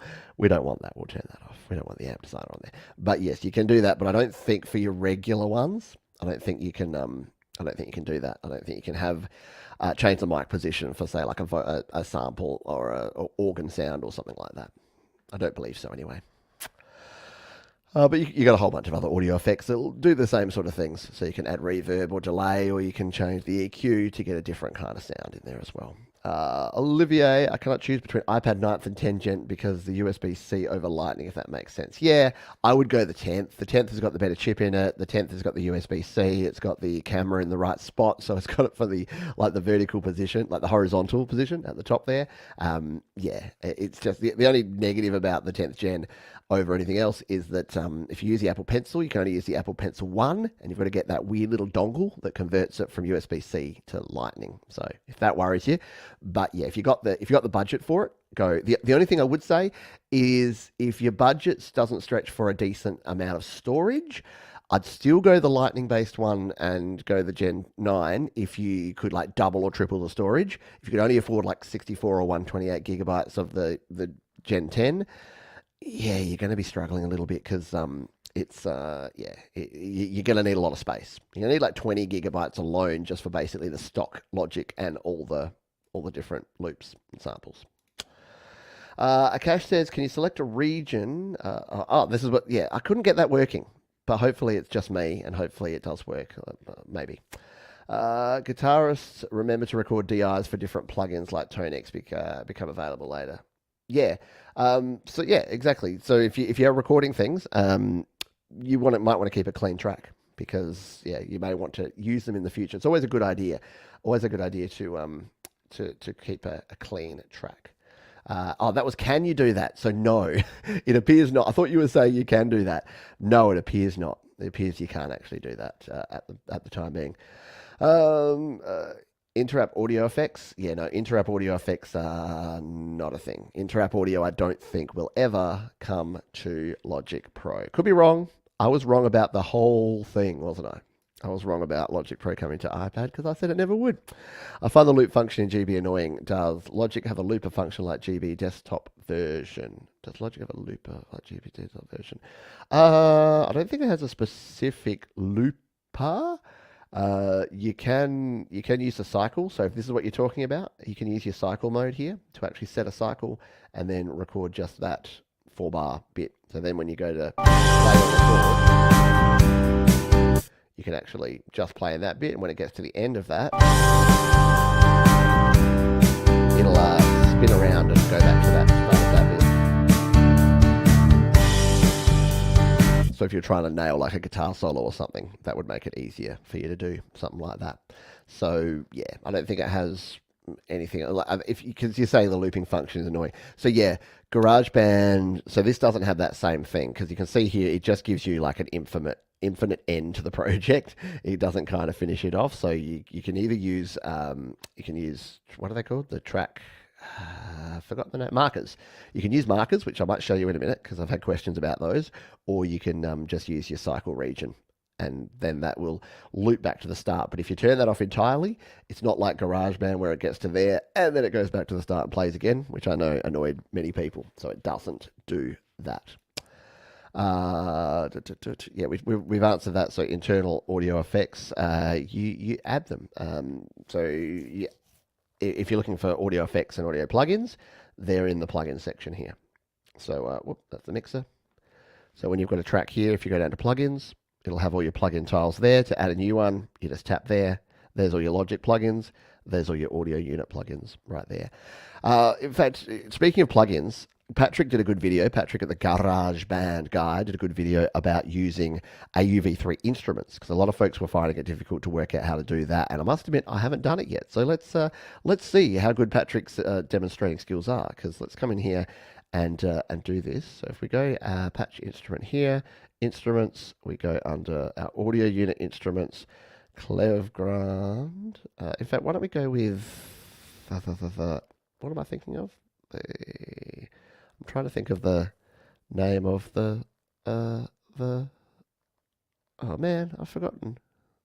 Ravenscroft, there it is. UVI, Ravenscroft 275. Haven't played me some Ravenscroft in this. So that's basically how you do it. You add your patch and instrument there, and then you hit create track. And then when you come to here, it'll load up the Ravenscroft down there in the plugin. If we double tap on that one, there is our Ravenscroft view. So we can play it just as we would in any other DAW. It's just going to be on here. So, where is it? There it is. So instrument 26. So we can go to the play surfaces here. Boop.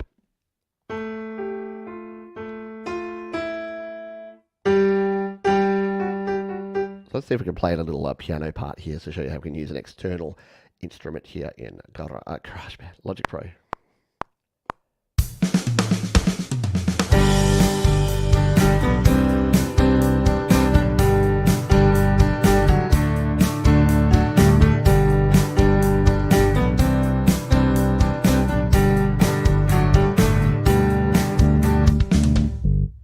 All right. So yeah, it's as simple as that. You record it in just like you would any other instrument. It's just here under your plugin. And you don't even have to see it. So it can be behind the scenes there and you just play it along just as you would. Let's just, that bass wasn't sounding right because we got that loop now, which isn't right. So we'll just retrim that. Just because I'm a pedant and pedantic. So yeah, so it's easy to use your external. I think the other way you can do it, which I haven't tried to do, double tap. Get our thing back. The other way is to just start with it by going to your browser and finding it here. So if you go to instrument patches, and can we find it straight from within here? I thought we could. I haven't tried this before. Instrument plugins. No.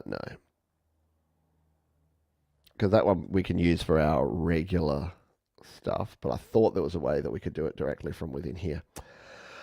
I will have to go and learn more of that, but that's one way to do it, and that's pretty easy to do. And I'm assuming human, that we can change it by selecting a different instrument patch and bringing it across. So if we wanted like the acoustic guitar instead, yeah, we can tap there and it's going to change to the acoustic guitar or the amplified piano.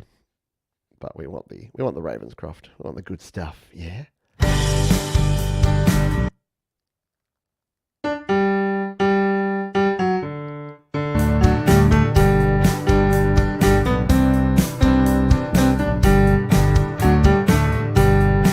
Sorry, I was poking at it there, so it doesn't sound very legato. Not the best playing I've ever done there. Cool. I think we're getting towards the end of the questions that I've got here live.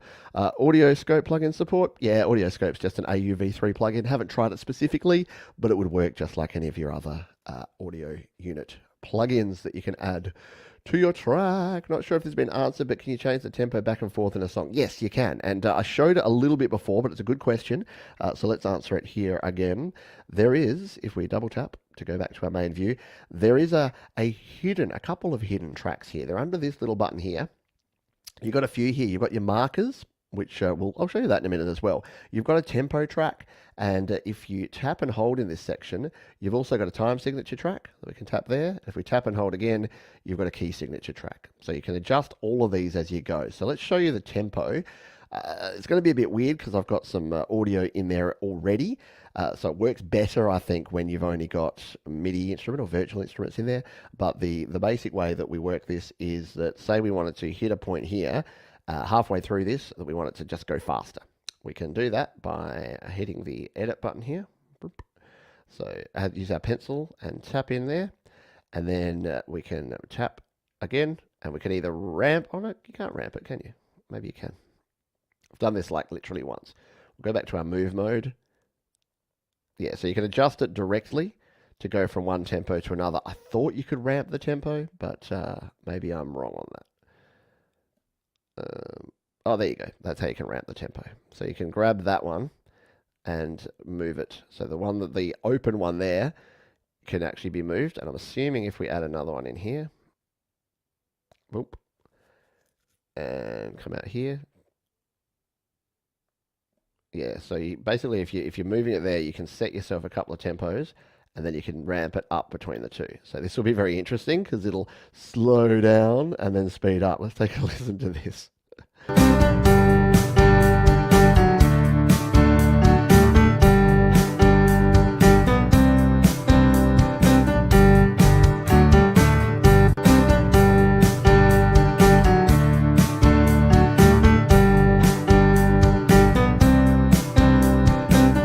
That's better than I thought, because it's ramped even the, let's just make this a little bit more extreme so that you can really get a sense for it. But yeah, let's take a listen to this.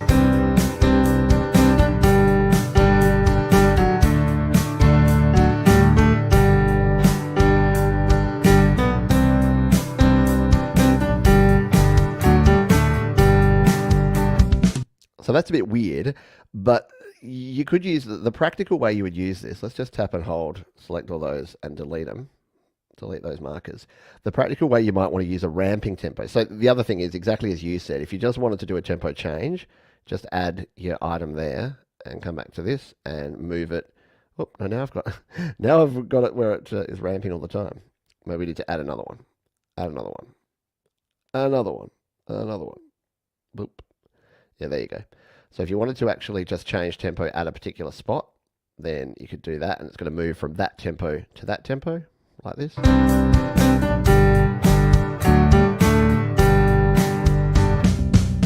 So that could be kind of cool, but you might actually even want to use this as a ramp down.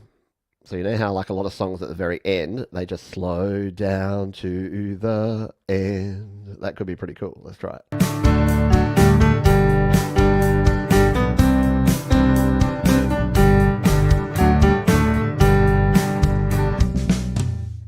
Right? So yeah, pretty cool. Pretty cool stuff there. So thank you for asking. It was a good question. Does this support Logic Remote? I don't believe so. I don't think Logic Pro supports Logic Remote. Haven't tried it.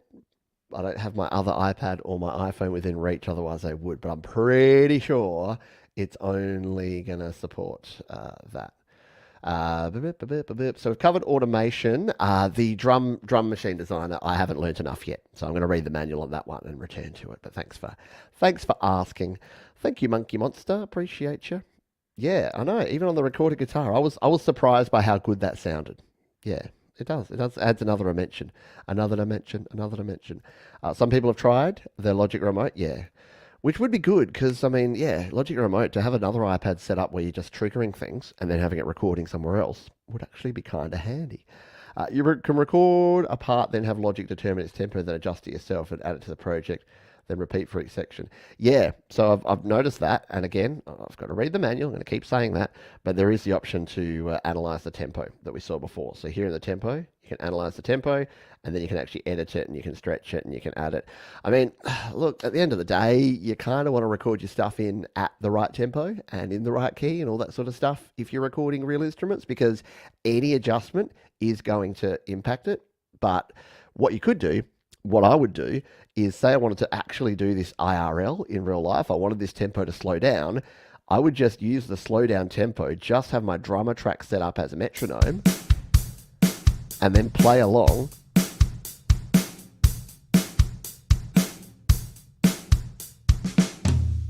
And then you can just play along the real guitar with that. So that's what I've done in the past when I've used things like this, things like changes in tempo, changes in pitch, whatever.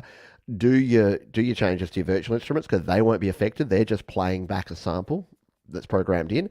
But yeah, if you want to retain the quality of the sounds that you're playing, that's something that I would do, as opposed to adjusting. Anytime you adjust an audio file, you can hear it, can't you? Especially if you stretch it out, it's having to add samples in there in between that don't exist. So it's doing a lot of guesswork, and that's where you get that crackling and stuff going on there. All right, I think we have got to close to the end of the question. Does we what's that? Will you play back if you bring a project from GarageBand that had one? Yeah, we looked at the French horn the other day, didn't we? And let's see what happens there. Because there must be a French horn instrument because it's got to have compatibility with GarageBand. So let's record us a cool French horn solo. We need just a new GarageBand project. Let's just go iCloud Drive and go into GarageBand for iOS.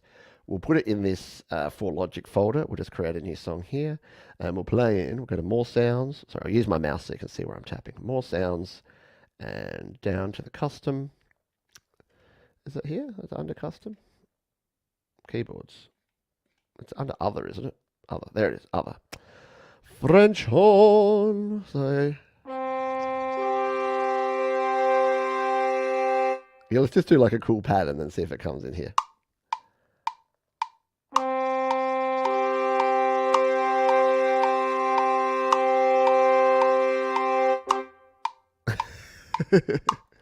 A little French horn ditty there.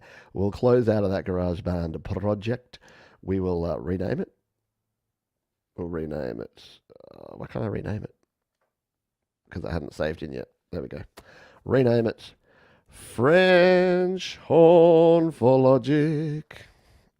All right, now we should be able to open this project over in Logic. So we'll swap over back to Logic. We will close out of my weird project 2 here. We'll go into iCloud Drive. We'll go into GarageBand. We'll go down to my For Logic folder, and we will open the French horn for Logic. I'm sorry to Mark and my other French friends. My French accent's terrible, and I'm not sure the French horn even has. I'm sure it has its roots in France, wouldn't it? Let's play this one.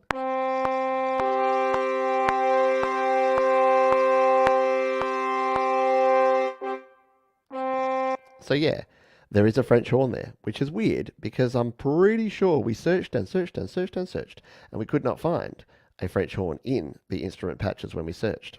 Let's just try this again. French horn. We'll probably find it first shot this time.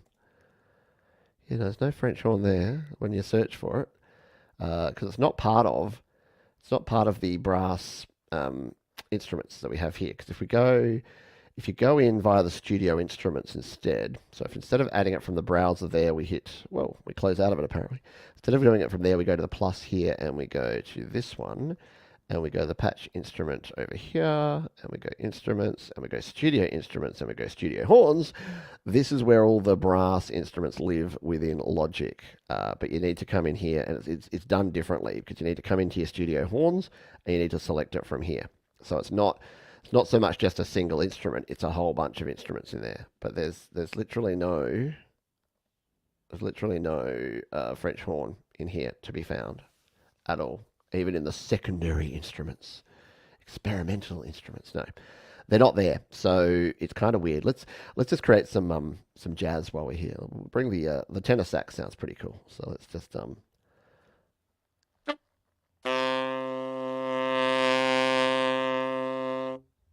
All right, let's play a tenor sax at the top of this.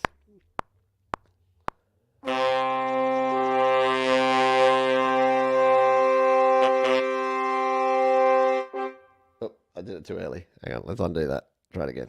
I don't know why I'm doing this, just for fun, just for shits and giggles.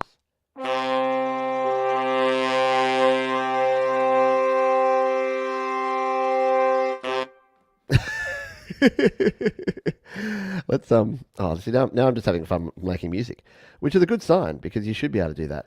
If we just duplicate this track out, can we then just come back in here and choose a different instrument from our horns? I think we can. Yeah, let's get the trumpet going on here, shall we? We'll create ourselves a little brass piece.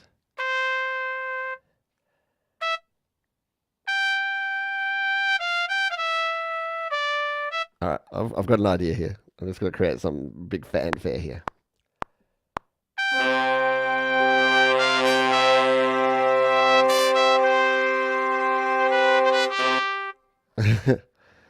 Needs to have the flat note in there. Let's just try this one more time.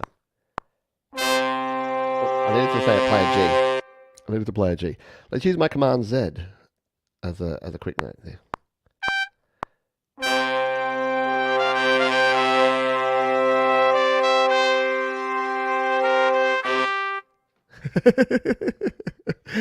All right, I'll stop having fun now. I'll get back to the serious business of music creation.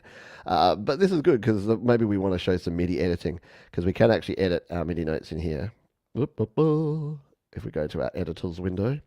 So I made a little bit of a goof there. So why don't we come back in here and let's use our double tap to play from there. So where was the spot that we messed up? I think there was a few little bits, little triggers. So it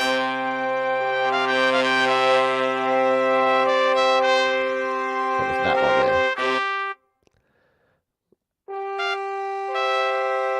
And that one doesn't need it. And that last note can be short. That can be a short burst like the other ones. Cool. All right. Sorry, I'm going way off track. I'm not even watching the chat now. We'll jump back to the live one. The blank list says it seems okay, but if I didn't have access to my Mac, it's not much better than GarageBand. No real innovation. Yeah, look, it's there's some new things. It's like the Beat Breaker, and there's some Sample Alchemy stuff that does a few different things. I think I've been saying this for the last couple of days. I think Logic Pro for iPad is more for folks coming up from GarageBand for iPad as opposed to coming across from Logic for Mac, if that makes sense. Because I think Logic Mac users already kind of use GarageBand as their sketchpad, and then they move to Logic Mac for their full production. Logic Pro kind of is this in-between thing that's probably not going to be great for Logic Mac users. Correct me if I'm wrong, but that seems to be the vibe that I'm getting from folks, from the feedback that I'm getting. It does. It sounds like the opening for a BBC program. Let's just try this. Just imagine that the TV comes on. Next up on the BBC, it's Match Day with your host, Pete Johns.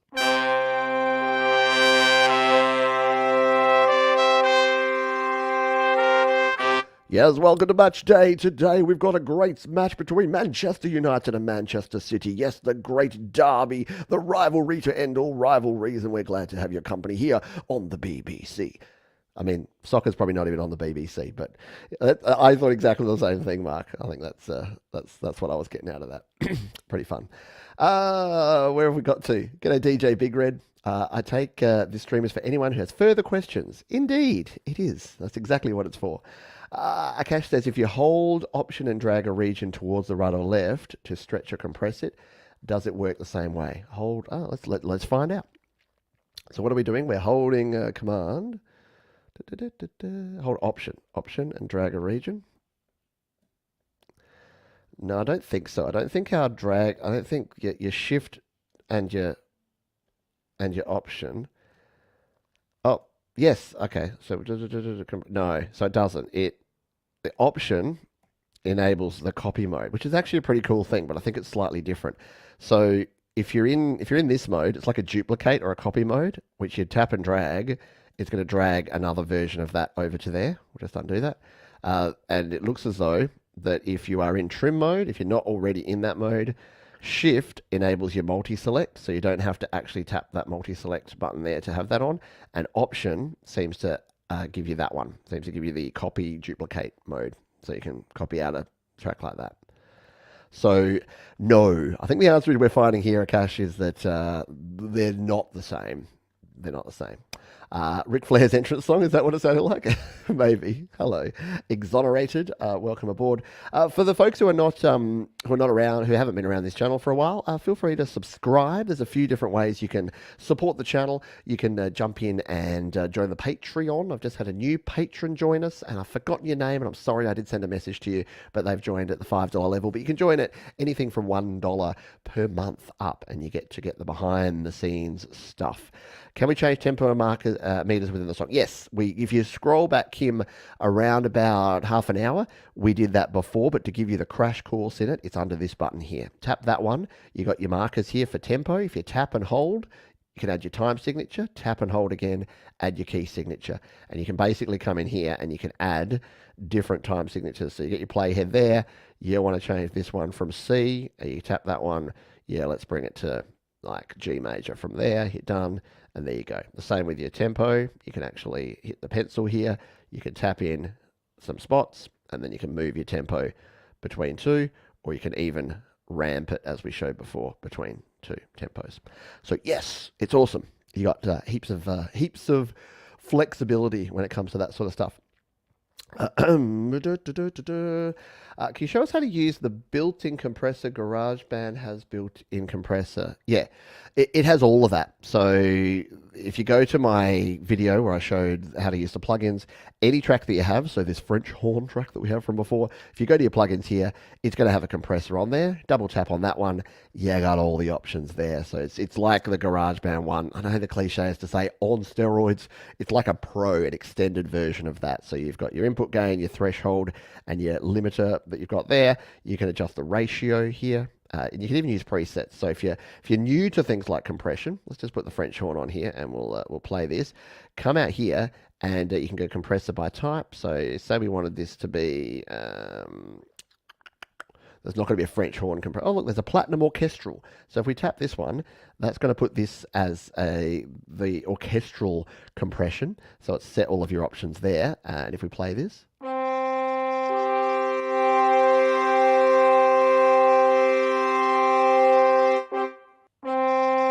Turn it on, turn it off.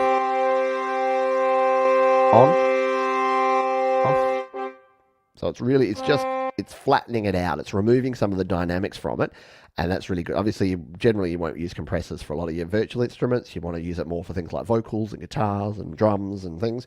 But yeah, you've got all the options to all of your plugins, and they're all right down there under your plugins button. This is why I'm like, I did a video a day or two ago showing the reason why I like the interface here in Logic Pro. And ever since I've learnt the double tap method here, where you double tap there, so say you've got your browser open here, you've got your plugins, and you've got your mixer, and you're like, oh, how do I just want to get back and do something to that French horn. If you double tap down here, it's going to take you right back to that front screen. If you double tap again, brings you back out here. So yeah, I find that pretty handy. So that's your built-in stuff, and it's like GarageBand but better, right? In my opinion. In my opinion. There you go. Yes, you can support me over on the Patreon. You know what? Just hitting the thumbs up button by leaving a comment, by interacting, share it with a friend. If there's anyone that you know that uses Logic Pro or is getting stuck into it, then they can enjoy the fun as well. All right, I've got a few pre-questions that I'm going to try and answer again before we get there. Could you please select any? I'll do a few more of these, but yeah, because I'm interested to help you. But it looks like the shortcuts are a bit different. Select any region and press Command U and see if it cycles around it. Okay, Command U. Doesn't look like it. So is that the button to set the cycle around that region? That would be cool to do, wouldn't it? So you can obviously manually drag the cycle there to be around a region.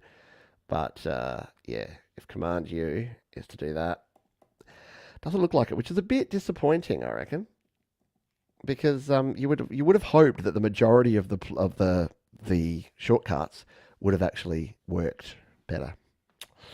I don't know. Yeah, it seems like a missed opportunity. Happy Saturday to you too, Coldacre. Happy Friday night to our friends in other parts of the world. But it is a Saturday morning here in Australia. How are we going for time? I was going to go about 2 hours today. We might be able to keep to that. If there's extra questions, I'm more than happy to hang around and answer them because I want to get to as many as we can. I think we've answered all those ones that have come in. I had some email questions that came in earlier. So Jerry Gomes was asking some questions, and Jerry's a wonderful creator, a wonderful music maker, and he said, if I'm a person who likes to create my own drum program in GarageBand, I could open up a drummer and tap my kick and then rewind and tap in my snare. Yeah, so I wanted to relearn this because there's a couple of MIDI record modes, and I'm going to try and learn this one for my friend Jerry Gomes. So if we came in here, and we wanted to select, say, we wanted a drum kit. Hang on, I've got to remember how to get to just MIDI drums. Let's come in here and we'll go to instrument patches. We want drums and we want a full kit. So let's just find, not hip hop, full kit. So maybe more like an acoustic kit, because that's probably what Jerry's using. We'll just use the 4 on the floor kit, shall we? So we grab the 4 on the floor kit and we make it an instrument here, and then we bring up our instrument panel and make sure that when you're using drums, obviously you want to be in the drum pad view. So I'll just drag that up to get all of our drums.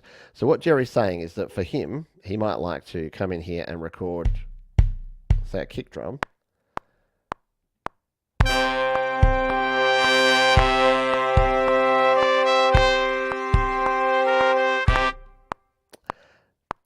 It slows. I forgot it slowed down at the end. I thought something had gone wrong there. So when we play that back, it's recorded that. Now the problem here is in the default mode, I'm pretty sure, this is probably what Jerry's finding, that say you wanted to now record a snare, if we hit record,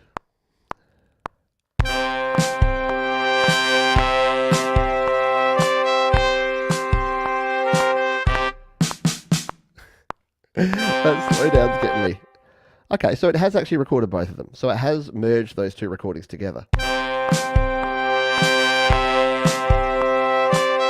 So it looks like the default recording mode is to actually do that. Now I think if we just pop our play surfaces down for a sec, I think if we go to the inspector here, I think under your settings for not the region but the overall track, I think there is an option to change the way that it does, where it actually records over the top. But it looks like we don't have to find it. I'm let out of jail because I don't have to find it because it's already doing it that way. But I'm pretty sure there's a way to overwrite the original MIDI part if you wanted to. But it looks like it's set up to do exactly what you want to do there, Jerry, so that you can just keep recording, and each time you record, it'll record over the top of the original one, which is the way that I would hope it would be. Double tap, get back. Now we can let's move that. So yeah, if you got this out here, by the way, and you don't need it anymore, you can just get rid of it. Chuck it away. My favourite SoCal drums are definitely in there. The brown-faced amp, I'm almost sure the brown-faced amp is in here.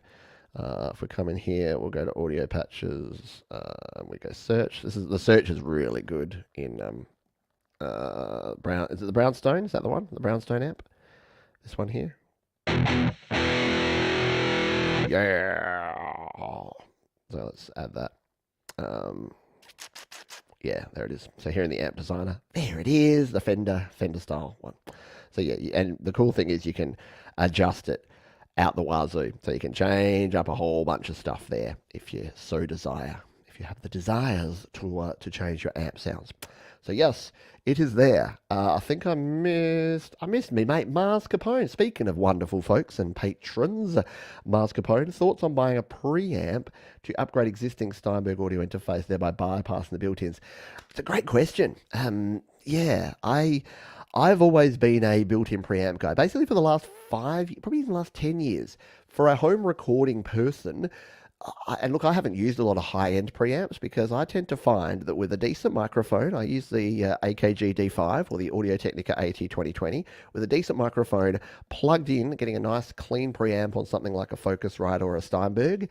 I haven't found the need to actually go out and try or buy a whole lot of preamps. So if you're not familiar with what Miles is asking here, you can actually buy a separate standalone preamp. So if you come here, this is my Steinberg UR22C. Obviously, I can plug my microphone straight in there. But what you can actually do is if we search here for microphone preamp, there are standalone preamps that you can use and then plug those out into your audio interface. So here's like, for instance, the Behringer. Behringer make the sort of more cheap stuff, but say if we went with this one, like this is a warm audio. And a lot of these, once you get into this sort of stuff, you're kind of using more of your rack mount kind of gear because it's a pretty serious thing to get. There's not as many desktop preamps, but what these do is you plug your microphone in there and then around the back of it, it has outputs, so it has the ability to output. So you have your inputs there, and then you output it, and you go through this and then into your audio interface as like a stereo signal or a mono signal in the case of microphones. So yeah, it's something that you can do, that you can explore. I've used one little, I think I've got one down there somewhere, the little Behringer tube preamp. But to be honest, I've tried that and I've done sort of crossover comparisons, and it doesn't sound any better or worse. It sounds about the same. So I think if you've got any sort of modern gear, any modern audio interface, you're going to be pretty fine. My personal view, but others may have other things as well.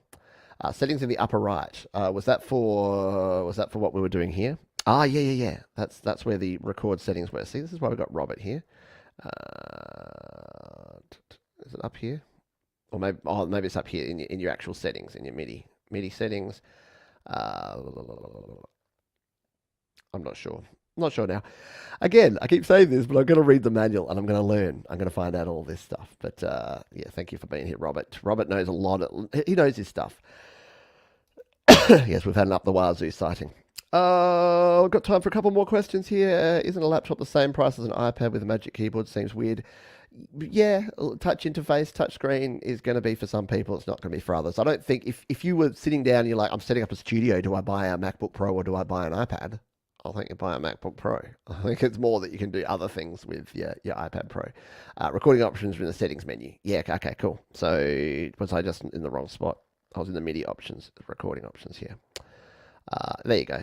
Merge. Well, that's the create take folder. Okay, I still can't remember. We'll keep looking. We'll keep looking. Manual. What's a manual? I know there is a manual. The manual's up here in the corner. You can use it. Logic Pro Help.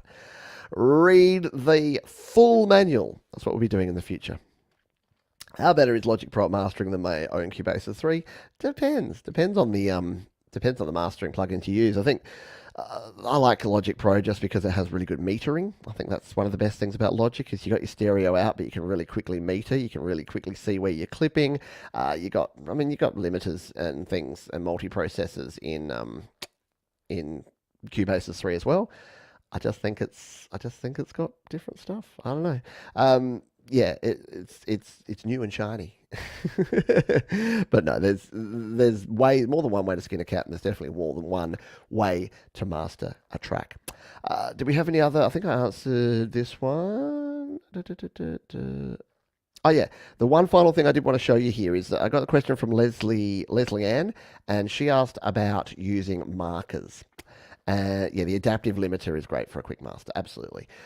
She talked about adding markers, which I just wanted to show you. Let's make this the last thing here. If you're watching on the replay, or if you've got further questions we don't get to, feel free to leave them down in the description, or down in the comments. I'm always down there answering questions. So if you're watching on the replay, you missed out the live. Don't worry, you didn't miss out everything. You can jump down and check that out. So under this track we've been playing with here today, where we've got the time signature, key signature, and tempo track, you've also got a markers track here. So we can add a new marker by hitting the plus button there. Now, I'm pretty sure, I thought you could actually add a marker that's just for the length of that that first section, but maybe you can't. But I've always found markers really clunky to use, just personally. So say we put a marker there for the first half, or do you...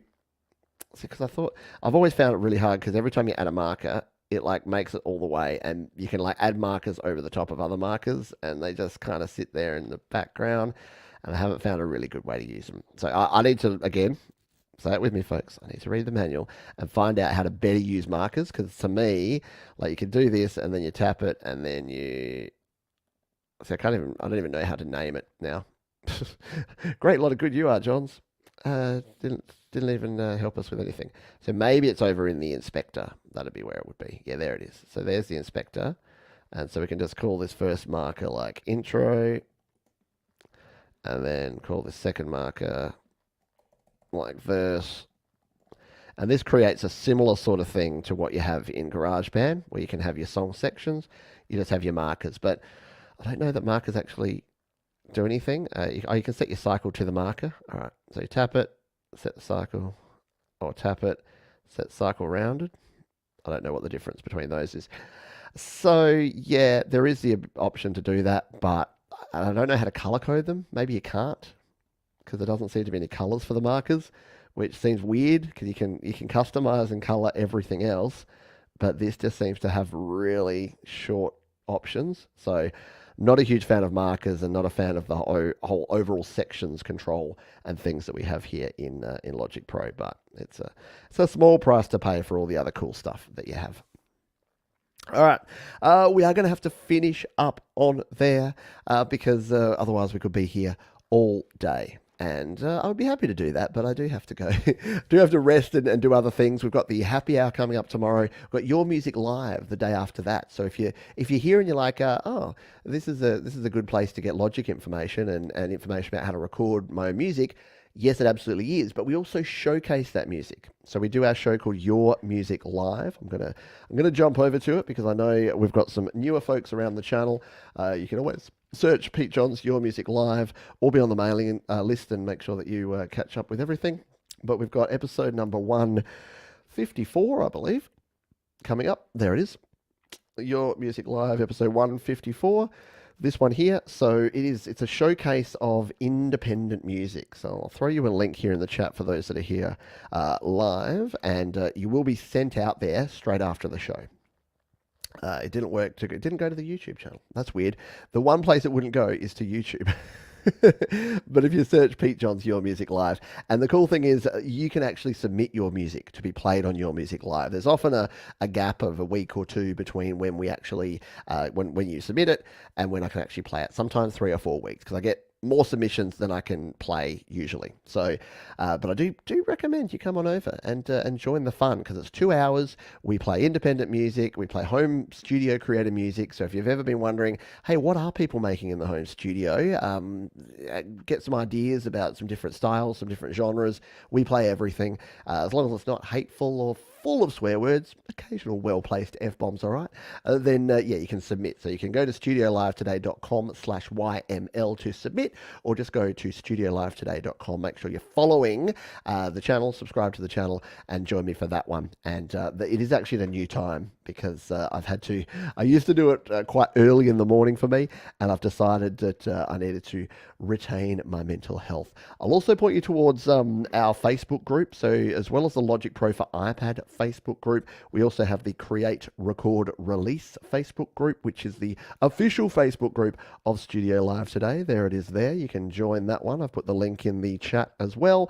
But yeah, there you can see Your Music Live. It's at 4 p.m. Pacific, 7 p.m. Eastern, midnight.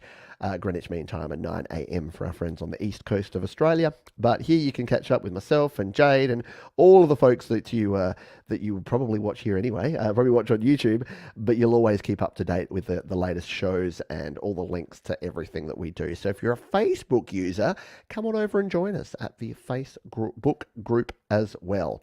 UK time, unfortunately, it's at midnight. I know I was doing it early, so I was doing it at 5:30 a.m. my time, so that it was at 9 p.m. for the folks in the UK and Europe. But unfortunately, yeah, more than 60% of people that are around this channel are in the US and Canada, so I had to make it more for the time that we had for the US and Canada folks. So, but I hope you can join me for that one. And don't forget, logicipad.com is the place to go if you want to find out all the information. If you're thinking about getting into Logic Pro, if you've got questions about Logic Pro, you want to check out all the video tutorials that we have here on the channel. logicipad.com is it. That's it for Logic for a couple of days, but we will be back. GarageBand Weekly is going to be about Logic. Yes, we're going to compare GarageBand and Logic in GarageBand Weekly and see what it does and what it doesn't do over and above GarageBand. You probably know most of the stuff, but there's a few things in there that are interesting that I'm finding. So, as we say at the end of each and every show, please be kind to yourself, be kind to others, keep creating, and I'll see you next time right here on Studio Live Today.